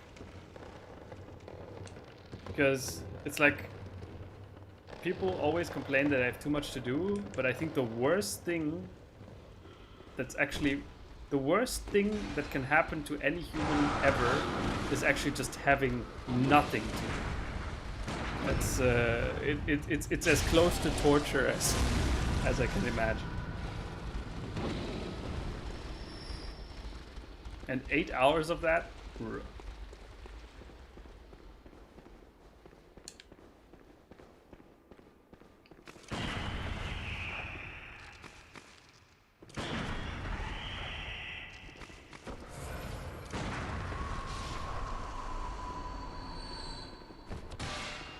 Donk.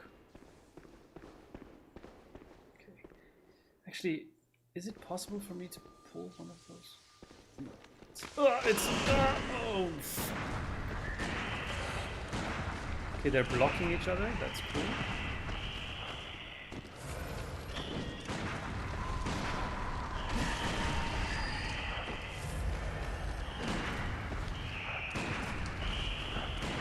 There's no point. They're just taking up the bullets.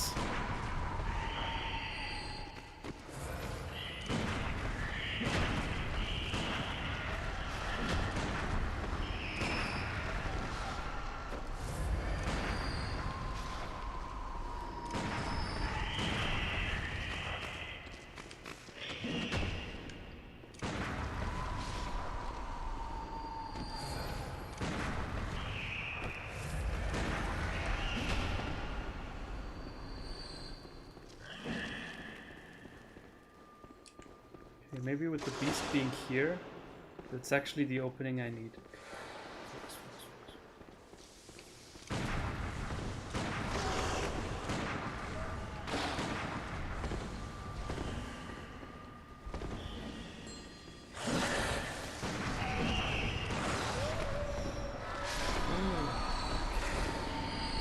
Oh, there are more.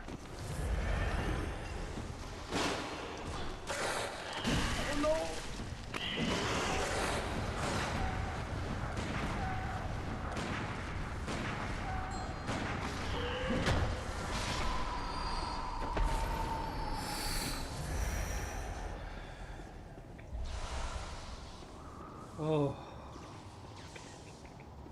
Still haven't got my blood echoes back, so we're not in the clear yet.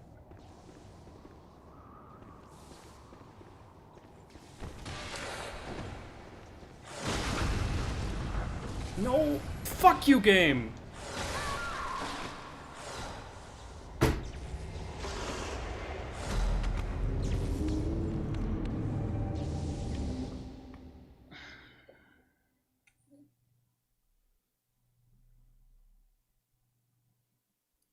F.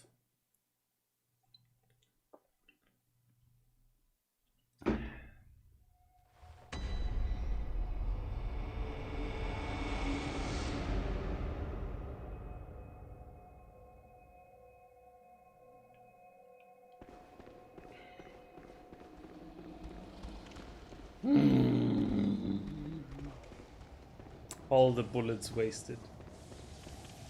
Okay, I think now the best course of action is to just run through.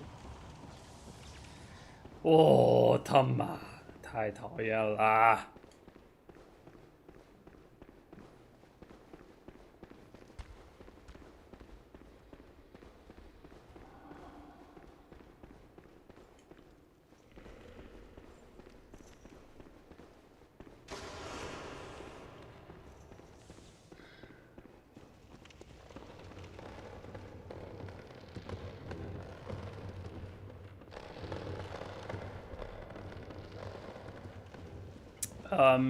Wait, who asked? They stehen between the bird and me. So, about that band. I personally think that they are trying a little bit too hard to just be technical and like I think that's one of the worst things that can happen to you as a band is if like you have a certain technical level that you want to keep, but if your music feels like you're sacrificing the musicality just for the sake of it being technically elaborate, that's really, really bad. And unfortunately, I felt like that was the case with Between the Buried and Me. I feel like their music oftentimes doesn't make any musical sense. Like it doesn't make it sound good or interesting. It's just complicated, and that's a shame. Right? Because they're all incredibly talented musicians. That is completely out of the question. But just every now and then, it doesn't sound right.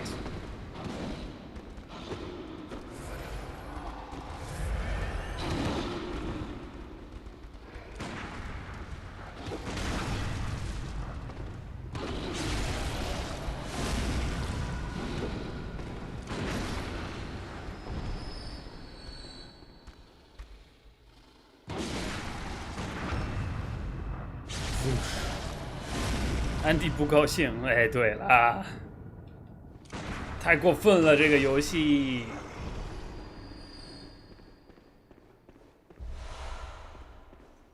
All right. After this dungeon, by the way, I will move to the science segment, and then that will be the stream for today. I know it's a little bit shorter, but that was just mainly because of the technical, you know.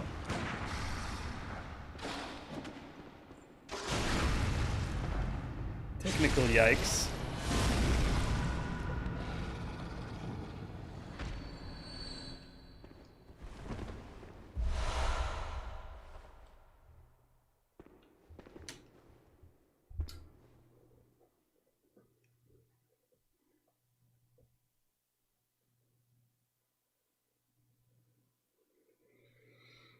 So, okay, I'm not so funny. That's interesting. Good for you.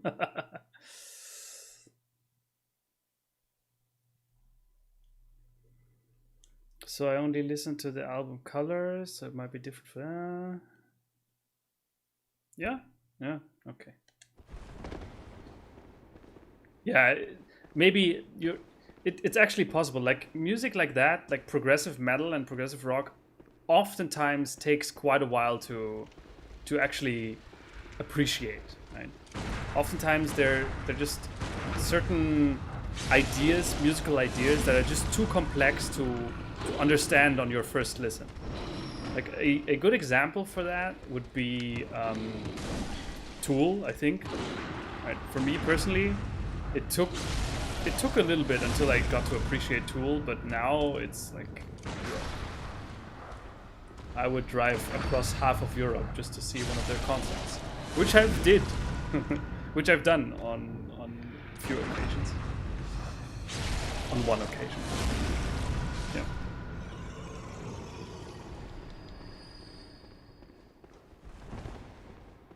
Oh yes, Fleischkäse-Dinner. Mm. Richtig saftiger Fleischkäse.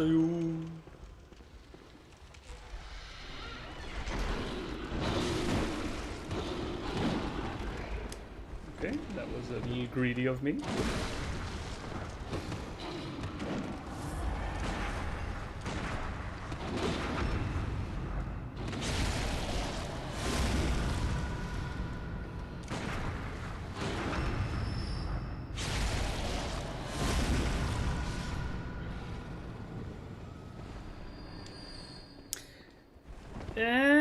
Super BKDK? Not quite actually.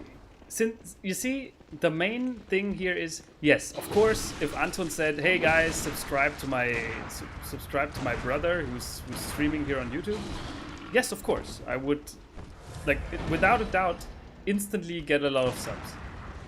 But would I have actually deserved them? Like that would be the question that would always be gnawing at my mind. Would be like, could I have earned these subscribers by myself, right? And so in that sense, I don't mind, right? Anton did everything by himself. He started with nothing, and he worked for, I think, more than a year with 500 subs, and he did like 10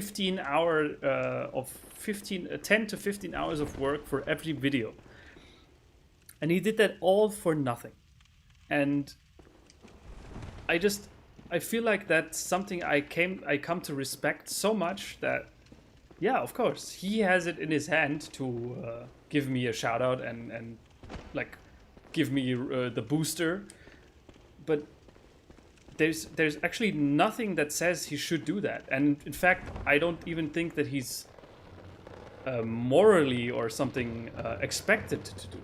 No, he can do that if he wants. And if I can't make it without him, then I didn't deserve it anyway. Right? So, yeah, I see no problem in Anton not giving me a shout out. In fact, I see this as a motivation and reason for me to try even harder. Although with those technical difficulties, ugh.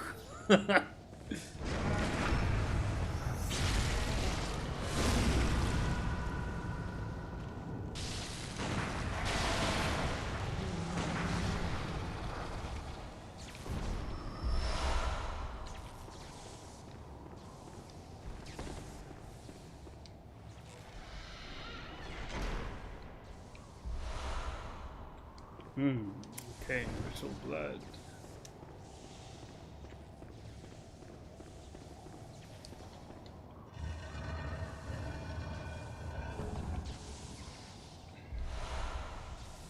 Red jelly.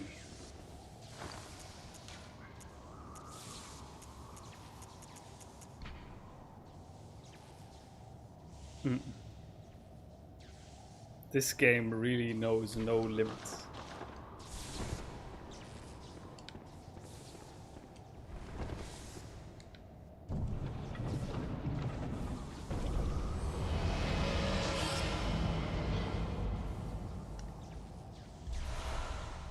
Skywalker, that's very nice of you.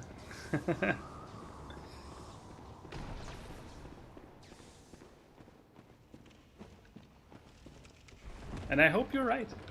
I hope at some point my channel will slowly spread. Like, I don't want to force anything. Right? If word needs to spread at the tempo it does, and if it's fast, then cool. And if it's slow, then okay. Because as I've mentioned in every stream before, right, I'm not streaming because I intend to be like Ninja. I'm streaming because I really, really enjoy streaming.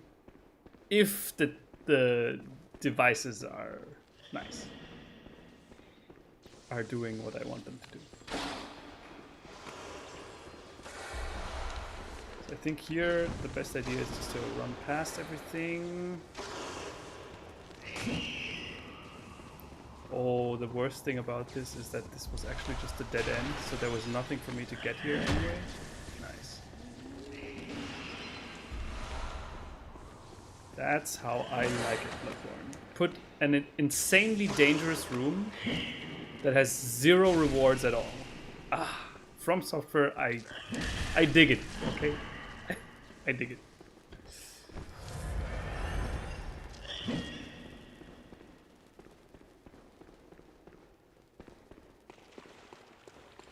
Don't drop down. Yep. Okay. So, side area explored. I think it's time for boss and then science segment.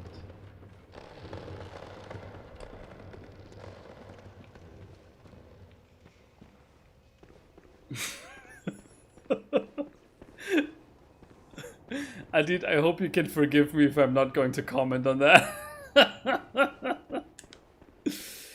You seem to be a person with more experience than me in that matter, so I'll take your word for it.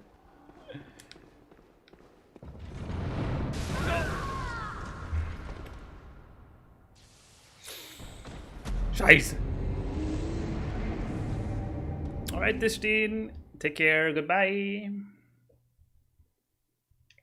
I'm not so funny. No, I cannot do that because spamming is illegal.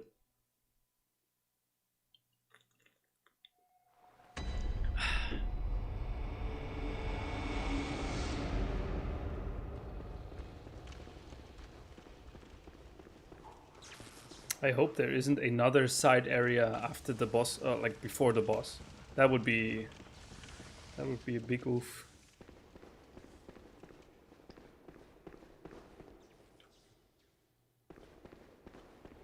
my blood echoes?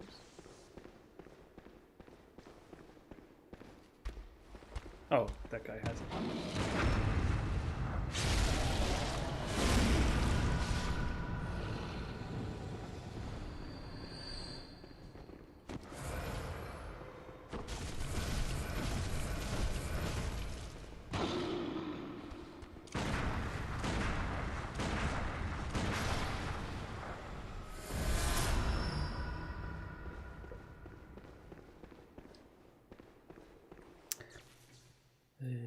Yep.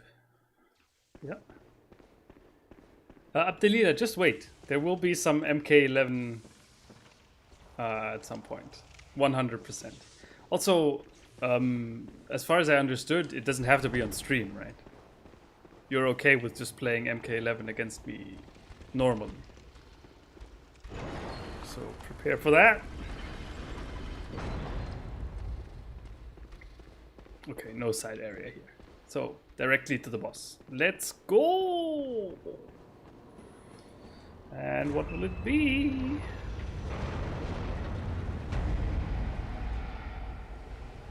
Oh, it's this guy again? Come on, Bloodborne.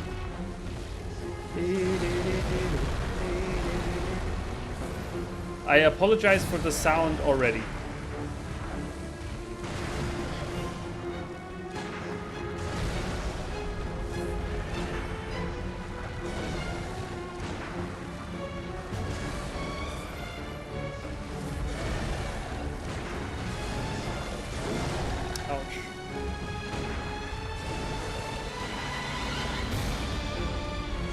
Yeah, and it's that song again, too.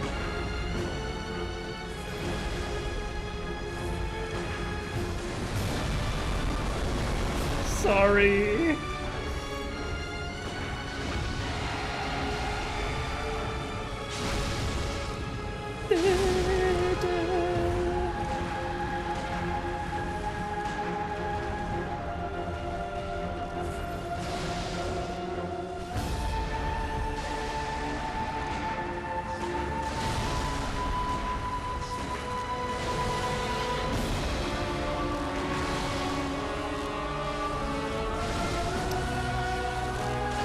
Fuck.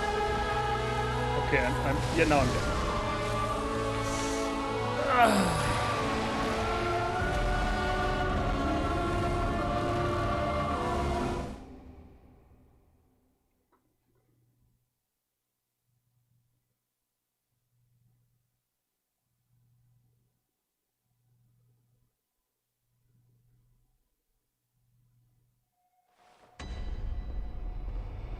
Is the frame rate actually like bad? Because YouTube is showing me that YouTube is not receiving enough video to maintain smooth streaming. But it seems to me like everything is okay. It's just the sound that's pretty bad. Actually, I'm going to turn down the sound a little bit. Just for this one.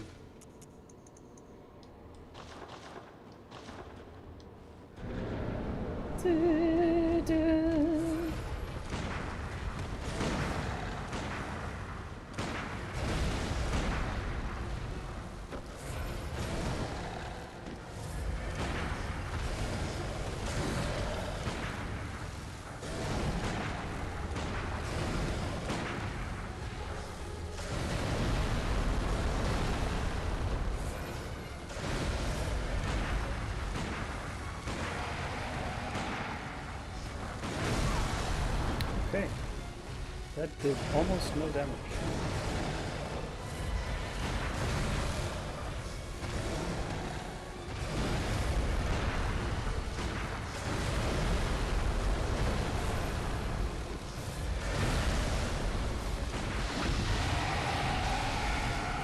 Suck.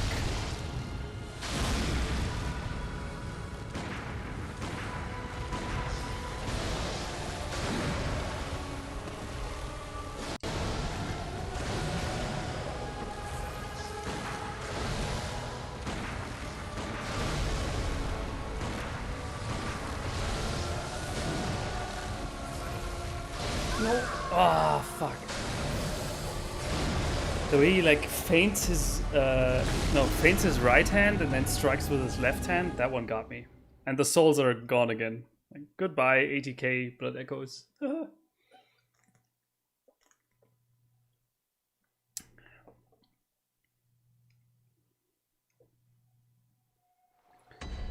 Skywalker, the plan is just to reach Queen Yharnam, but I'm pretty sure that you have to do almost all Chalice dungeons to get to the Queen, no?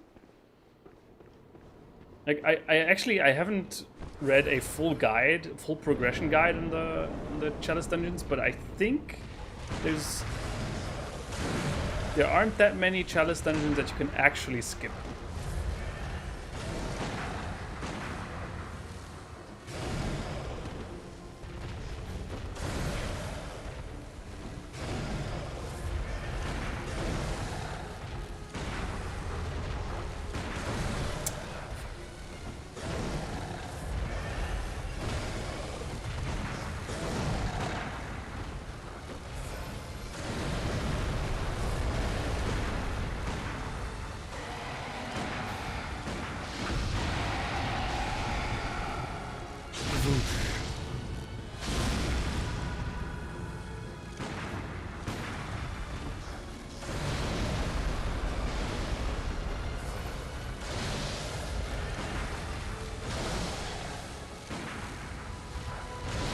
Hey,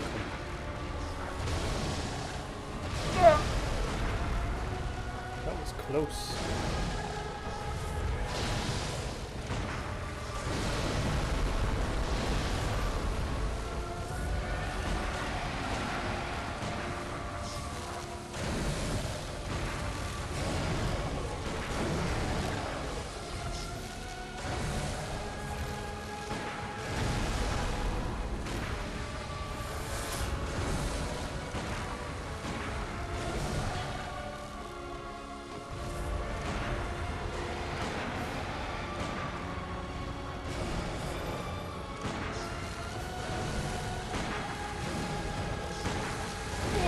Oh, komm!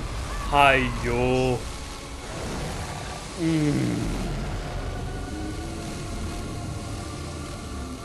I think I might need to restock on a few bullets.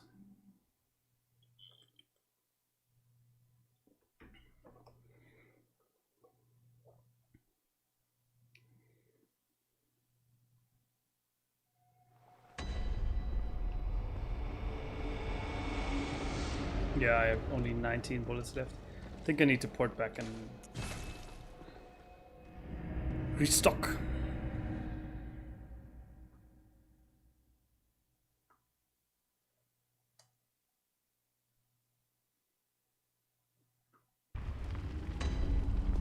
Okay, Super BKDK, remind me after the boss fight, okay? I already have someone in mind.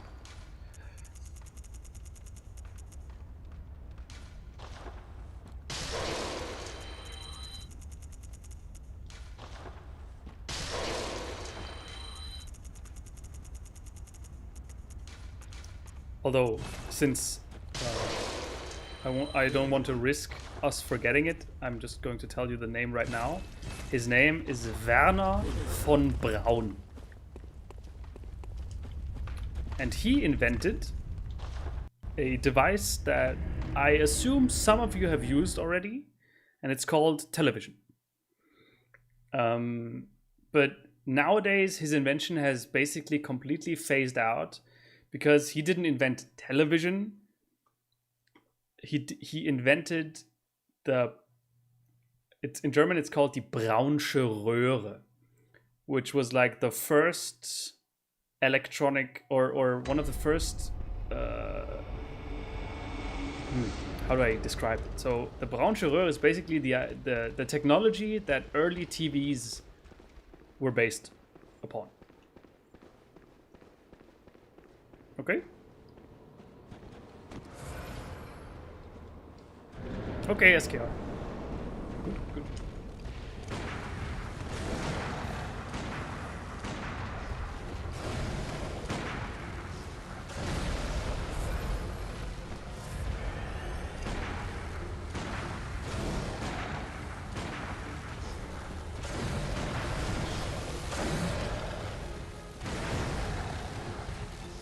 No, dead. Since the bot has so much health, I constantly need to be using the blood bullets thing. But if I mess that up, really dead.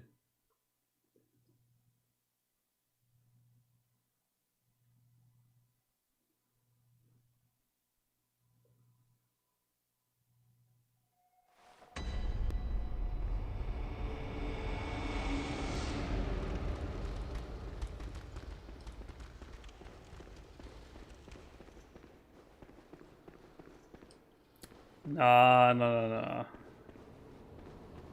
It's a CRT TV for English people. Thanks, Illidan. Illidan to the rescue. Yeah. So it's like it's these televisions that are based on an electron gun firing at a fluorescent screen, and that's basically what Werner von Braun invented.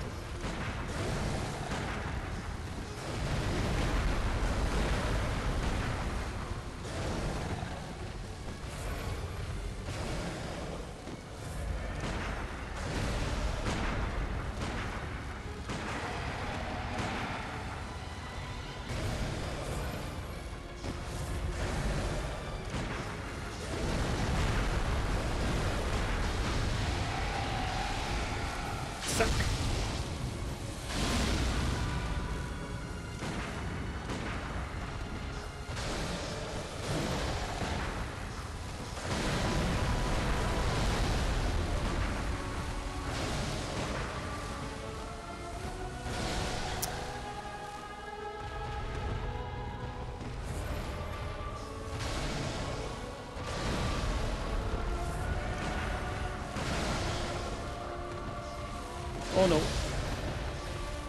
Oh, come on.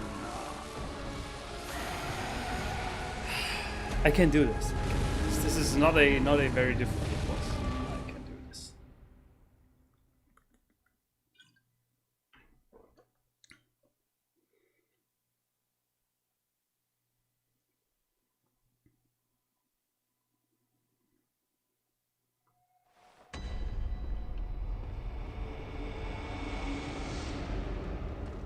Stack those, yes. The thing is, I'm not actually 100% sure if that's the same Mr. Braun. I think it was the same, but that's what you get if you're an engineer doing World War II, right?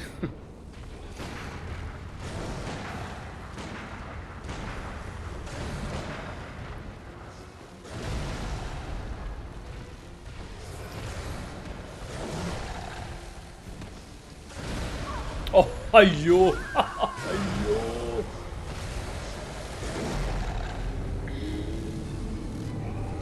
Alright, Hash, take care. Bye-bye.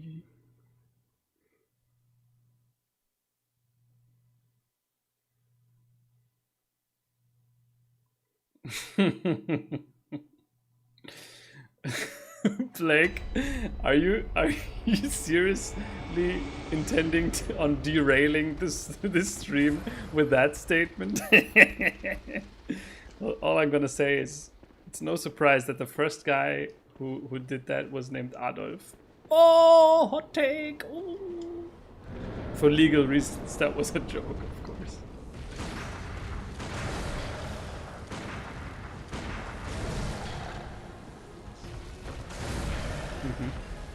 Nice.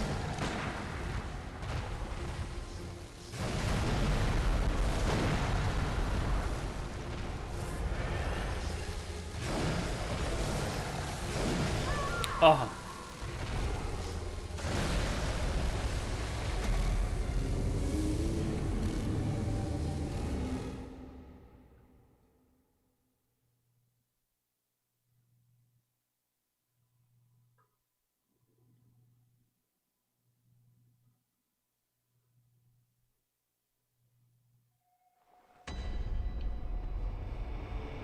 Metal Gear Solid? No, I don't intend on streaming that. Because I think those games are, like, gameplay-wise, they're eh. They're not as fun as just watching all the cutscenes.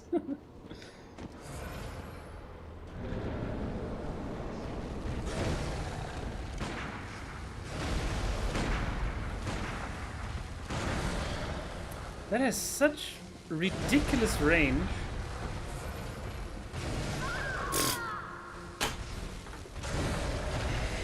Okay. Okay. We need to get back into the groove of X more tries and then I'll stop. So let's say 5 more, okay? You guys keep track, okay? 5 more tries.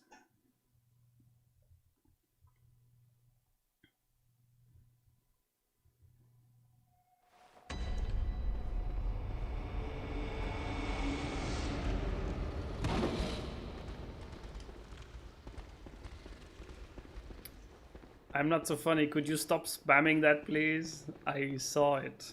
Okay.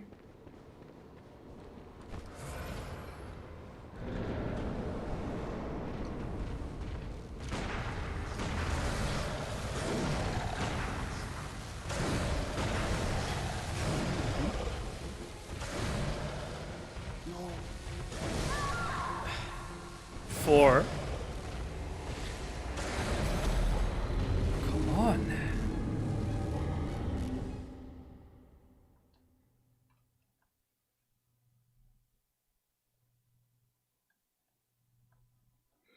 Yes, Skywalker, I know, right? Or I believe you. I believe that I don't. Yeah, I believe you that I don't have to fight this boss. But it's still content in the game, right? And I kind of want to do it. And if it's on the somewhere near the road to Queen Yharnam, I'm already here. Come on. It will be good. I will be able to beat it. Don't worry.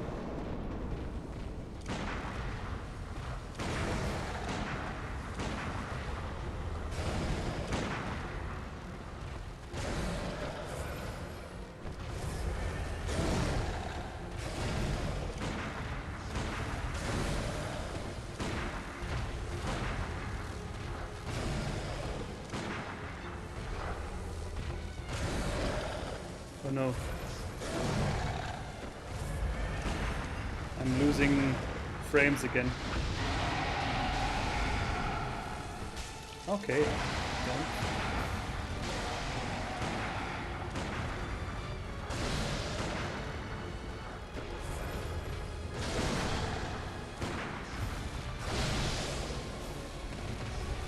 And I'm dead. Nope.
How many more do I have left? 3?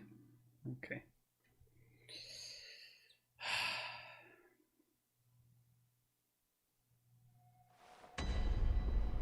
Oh no, now I'm running low on health vials. Oh, the nightmare!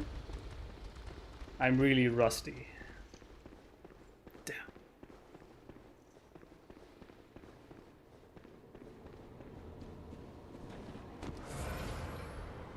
Okay.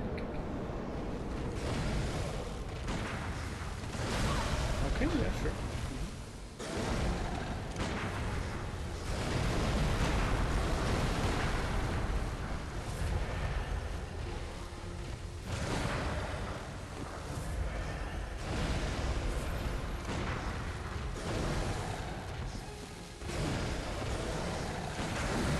careful.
Oh, come on! I got stuck in the fucking wall because he jumped into the wrong direction.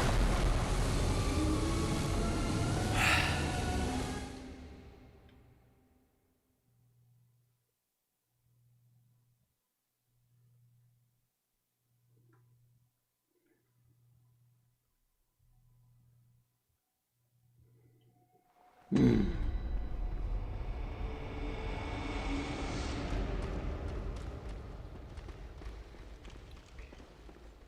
11 blood vials. I think that should be barely enough. It's gonna be close.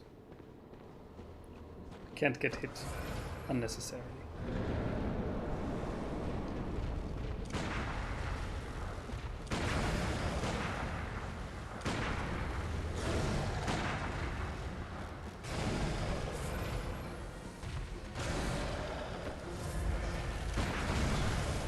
Like that.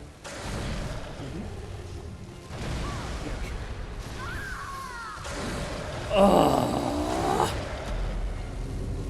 Okay, I think this might not turn out, might not work out. Oh, last one.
Yes! Got it.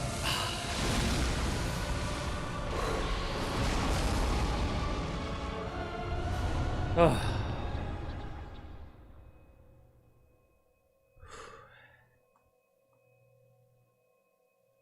Whew. Okay. I did. Okay, okay. Whew. And, I don't know why I have to make it like so dramatic every time. Like last attempt, last blood vial, 0 blood vials left, no more healing. Like I don't know why it always turns out to be that dramatic, but you know, nice. Okay. Ha! Wanker Chief, take that. Okay. So, quickly gonna spend the echoes. Actually, how much? Yeah, 31k left. That means I still have enough to buy some more blood vials. Zack, zack. 42 sounds good. Okay. Now, we have a very exciting task ahead of us, and that is switching the stream input back from the PS4 to the actual PC. Sounds trivial, but today I don't know. Okay. So, let me quickly turn off the PS4. Oh wait, the game will shout at me if I don't quit the game normally. So, quit game normally. Power down the PS4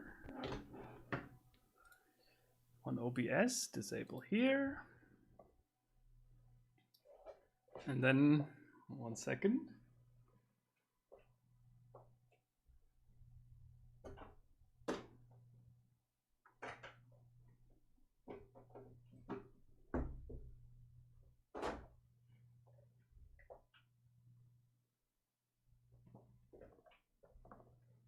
Wow.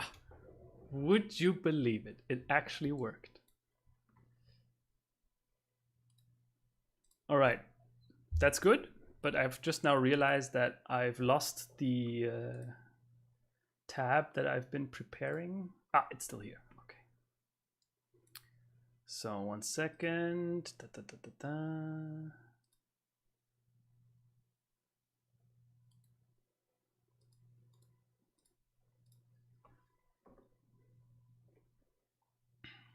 Okay, let me quickly change up the input. Oh, that's the Discord. Pardon me. Okay, so science segment. What is it about? So, what I want to present to you today is it's a publication of the university, I think in Singapore somewhere. I don't know where exactly this team originated, but it is about reconstructing keys, like, you know, analog or physical keys for locks, just with the sound that they make when you put them in. Sounds pretty crazy, huh? At least I thought so when I first heard about it. But the idea here is that every key and lock, like inserting a fitting key into the right lock, produces a very, like a sonic fingerprint, so to say, right? It produces a sound pattern that lets you almost, it's not 100%, but it lets you almost eliminate almost all keys except for the correct one. Now, of course, this is still very early research because it currently only works on locks with this specific technology, right? The locks that have these pins that are like spring-held pins that get pushed up or down. Like for example, these very old locks with these huge keys that only have one big the big key that has like something in the front, and then you turn it. These old locks, they're of course that makes no sense there, but no one uses them anymore. And also this does nothing with electric locks, right? Electronic locks are a whole different thing by themselves. They have different weaknesses and different strengths. But these type of locks are being used very commonly throughout the entire world. And they've developed an algorithm, or they've developed a technology that can, from the sound that your key makes when you put it into the lock, recreate the key. Right? It happens because a key has ridges, and whenever one of these pins goes over a ridge, it has this, because the spring, like it clicks back, it does this click sound. You all know the sound, right? It's the typical sound of a key being inserted into a lock. You know that. And this pattern is actually very specific. Now, I don't want to go through the text here. Instead, I want to show you parts of the presentation that was held, which I thought explained it really, really well. Now, wait a second here. Good morning, everybody. Today, I'll be presenting... Are you guys hearing this? Our work, Listen to Your Key, towards acoustics-based physical key inference. This work was jointly done with Harini Ramprasad and my advisor Junhan at the National University of Singapore. So, physical locks and keys are primarily used to secure doors and mailboxes. Think from an attacker's perspective, the secret of the key or the bidding information. Yeah, so what you want to know basically to get the key to unlock your lock, you need to know the bittings. That is what this pattern here is called. It's the bitting. Now, you might think that, hey, wait a minute, but actually these indentations here in the key also make a difference, right? Yes and no. Yes, they make a difference, because if they are wrong, your key will not be able to be inserted into the lock at all, right? So if you get like if you look at a key from the front, it has like a certain profile, right? Like the snaky, this shape here. And if that's not correct, then your key will not fit in the lock at all. So your attempt at breaking the lock is already thwarted. But getting that shape is actually really, really easy, right? You just take a look at the lock and you can create it. But the bitting information, that is the information that is really hard to recreate, because if you've ever taken two keys for different doors in the same building, let's say, they probably have the same like upfront profile. And if you hold them close together, you might think that, wait a minute, they look exactly the same. There's no difference. And that is because the bitting here, sometimes the difference are just tenths of a millimeter. So it's probably like, unless you look like really closely and put them perfectly in the perfect position, you will actually not notice the difference. But tens of millimeters are what are the difference between a lock opening or not, right? And hence the attacker only gets a single time entry to the facility, which sounds like this. And what they did basically is insert the key with a constant speed into a lock and then record the sound. And these spikes here are these clicks that I've talked about earlier, right? The clicks that the pins of the lock make when they go over one of the ridges of the bittings. And if you have a constant, right? Some of the terminologies a constant speed. If you look at the very, then from the distance of the sound spikes, you can infer how far the ridges here are spaced apart. Now, I will shortly let the woman talk. That does the presentation, because she explains it really well. It's not as trivial, right? It's not trivial, because if you think about it, the first ridge produces different sound pattern than, for example, this one here, right?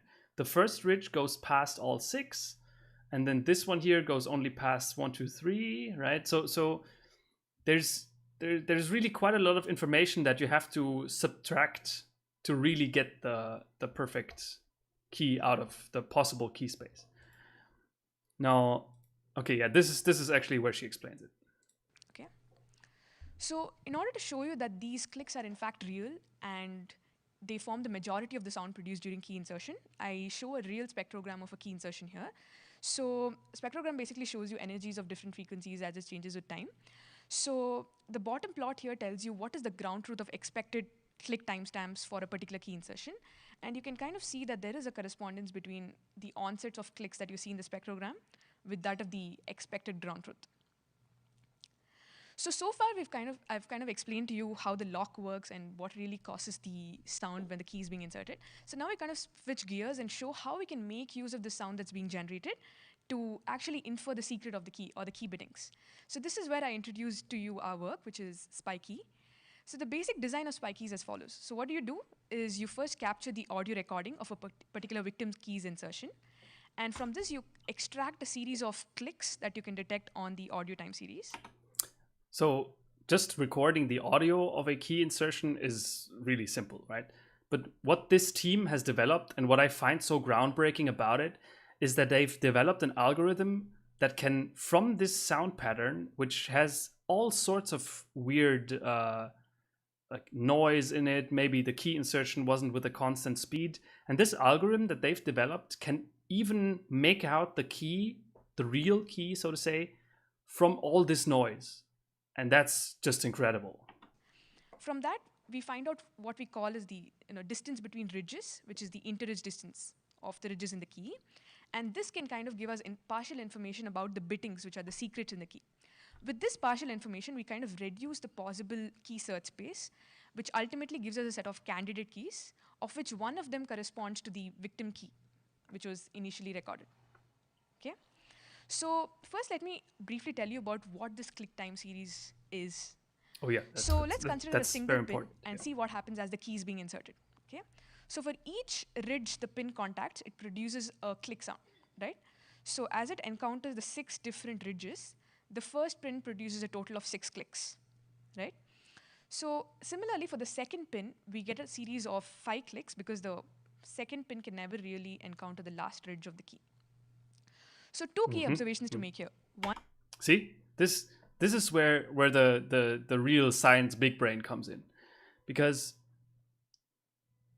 imagine your lock only has 2 pins, right? The last 2. You're inserting your key will produce these 6 clicks from the first, due to the first pin passing over the ridges, and these 5 clicks from the second pin passing over the ridges, but not over the last one.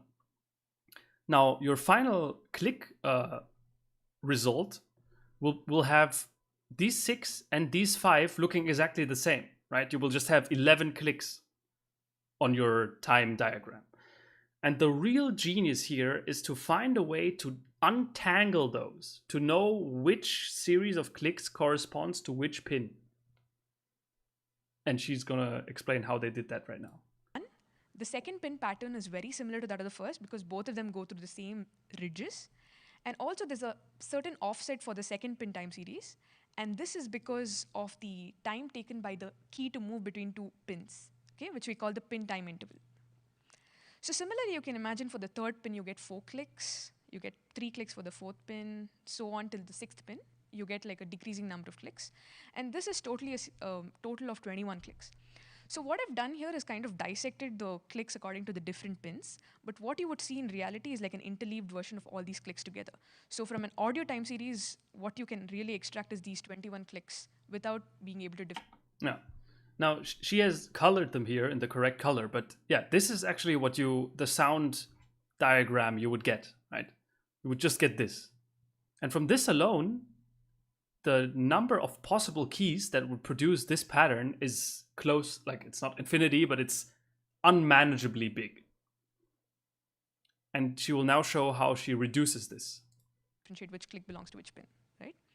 So as a first step, what we do is to obtain the time series corresponding only to a single pin, because the rest of the pins are redundant information. So if we have this 21 clicks, what we first do is compute the pin time interval and shift the same series by the pin time interval. So now what really happens is for all clicks of pins from 2 onwards till 6 in the first time series, there is a corresponding click in the bottom time series.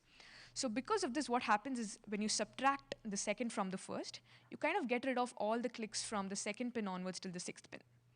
Okay? And this kind of gives you the clicks only corresponding to the first pin. Very clever, huh?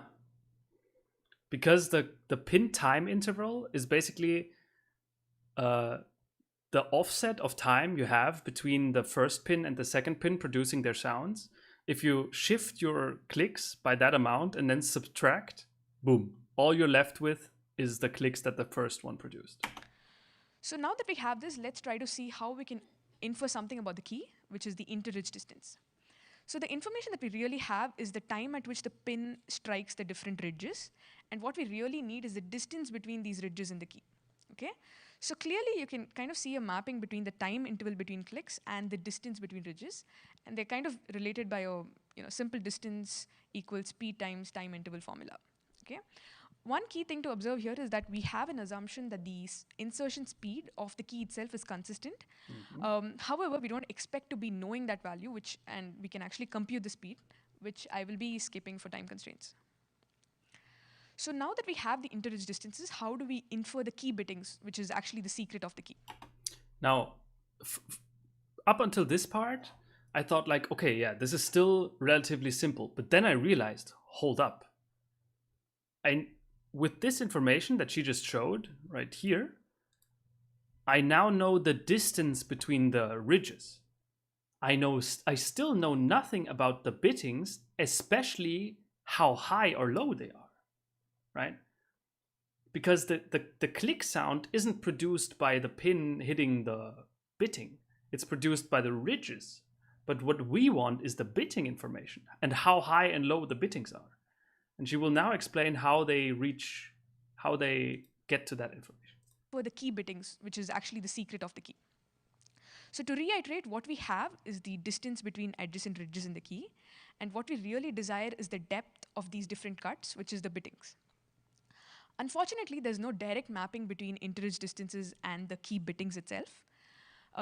So what we kind of do is introduce an intermediate step where we compute what we call as the triplet bitting sum. So this triplet bitting sum is essentially a function of 3 adjacent bitting positions. So instead of directly giving you information about the bitting value itself, what you get is a function of many bitting positions together. Okay? So before we go on to this triplet bitting sum, first let's try to understand the relationship between interridge distances and bittings, which are the key secrets. Okay? So let's consider a particular key and focus on the first 3 bitting positions. Okay? In this case, the values are 3, 4, and 9. Now, if we consider a different key, which has a different third bitting position, okay, 5 in this case, you can see that there's also a shift in the position of the ridge as the bitting value changed, right? So now if we look at a different key which has a different third bitting position, again, the value of the ridge changed with the change in the bitting position.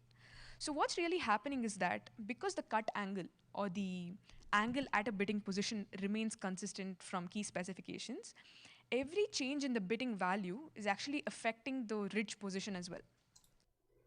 Okay, you guys got this one? This is like the big kicker here. The team around the scientists here, they've realized that the angle of the ridges is always constant, right? And with this knowledge, you know that a certain bitting height always has to correspond, like if you know the position of the ridge here, you can always also know the possible heights that this bitting here has. If this ridge is up here, there's no way for this bitting to be on height 9, because that would not fit that would not be at the correct angle. And with this information, together with the ridge positions, they're actually able to find So because the bittings. ridge position is changing, you can also see how the inter-ridge distance is consistently increasing for the 3 different keys. Okay. So the key takeaway from this slide is the change in bidding value is in fact affecting the inter-ridge distance. So now we're ready to define what we call as the triplet bidding sum, which is a function of 3 adjacent bidding positions. So for example, you can take it for the first 3 bidding positions, B1, B2, and B3. You can define it as the sum of 2 bidding differences, B2 minus B1 and B2 minus B3. So if we go back to our previous example of the 3 different keys, clearly we understand that the inter-ridge distance is consistently increasing for the 3 keys. Okay? So for this case, if we also compute the triplet bidding sum, you can see that for the first key, it's going to be 4 minus 3 plus 4 minus 9 from the first 3 bidding positions. This gives you a value minus 4. So similarly, you get the values for key 2 as well as key 3. And what you're kind of observing is that there's a similar increasing trend in the triplet bidding sum as you see in the inter-ridge distances. In fact, what is true is that there is always a correlation between these inter-ridge distances and what we call the triplet bidding sum.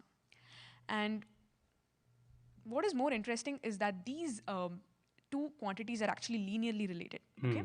Which means given the inter-ridge distance value, you can already find the triplet bidding sum. So now that we compute the triplet bidding sum for one particular triplet, we can similarly compute this value for all possible triplets. And what this essentially gives you is a set of 4 equations where you know the values of the triplet bidding sums, and you have 6 unknowns, which are the bidding positions itself. So given this particular triplet bidding sequence, we now show you how you can obtain a set of candidate keys. Now, everyone who has been in school knows that if you have a number of equations, like a number of unknowns, that is higher than the number of equations you have, you will not be able to determine all of the unknowns. Now, in this case, we have 6 unknowns and 4 equations, which means there's no way for us to solve this correctly. But what she does is and that's also not the thing she wants to do. What she wants to do is reduce the amount of possible keys. So what we really want to know is the 6 different bidding values. So because we have more unknowns than equations, we try to fix the value of the first 2 bidding positions. And that is one of the things that mathematicians and physicists love to do. If you have more unknowns than you have equations, you just set some of your unknowns to a fixed number and then compute the solutions. And if your solutions make sense, then you put them into a pool of possible candidates. And if your solutions don't make sense and lead to contradictions, then you can discard these initial positions, right? And that's basically what she did. And this is how they got from, let's say a certain click series has 300,000 possible keys, they can narrow it down to 3. And that's it's insane. Yeah. Be glad that this technology is only in the beginning, only just started, this research, because your keys will not be safe once this is fully implemented. We have to get some new ideas on new locks, is what I think. Anyway, dinner's ready. Guys, I gotta go. I know I'm kind of sad, but today's stream was kind of a up and down, right? Or a very far down and then slowly back up again. So thank you so much for tuning in, all of you, for sticking around and coming back after the stream restart. I really appreciate it. And I hope that I will be able to stream before next Sunday again. But as you know, my wife, very round, and it could happen at any moment. So who knows? Anyway,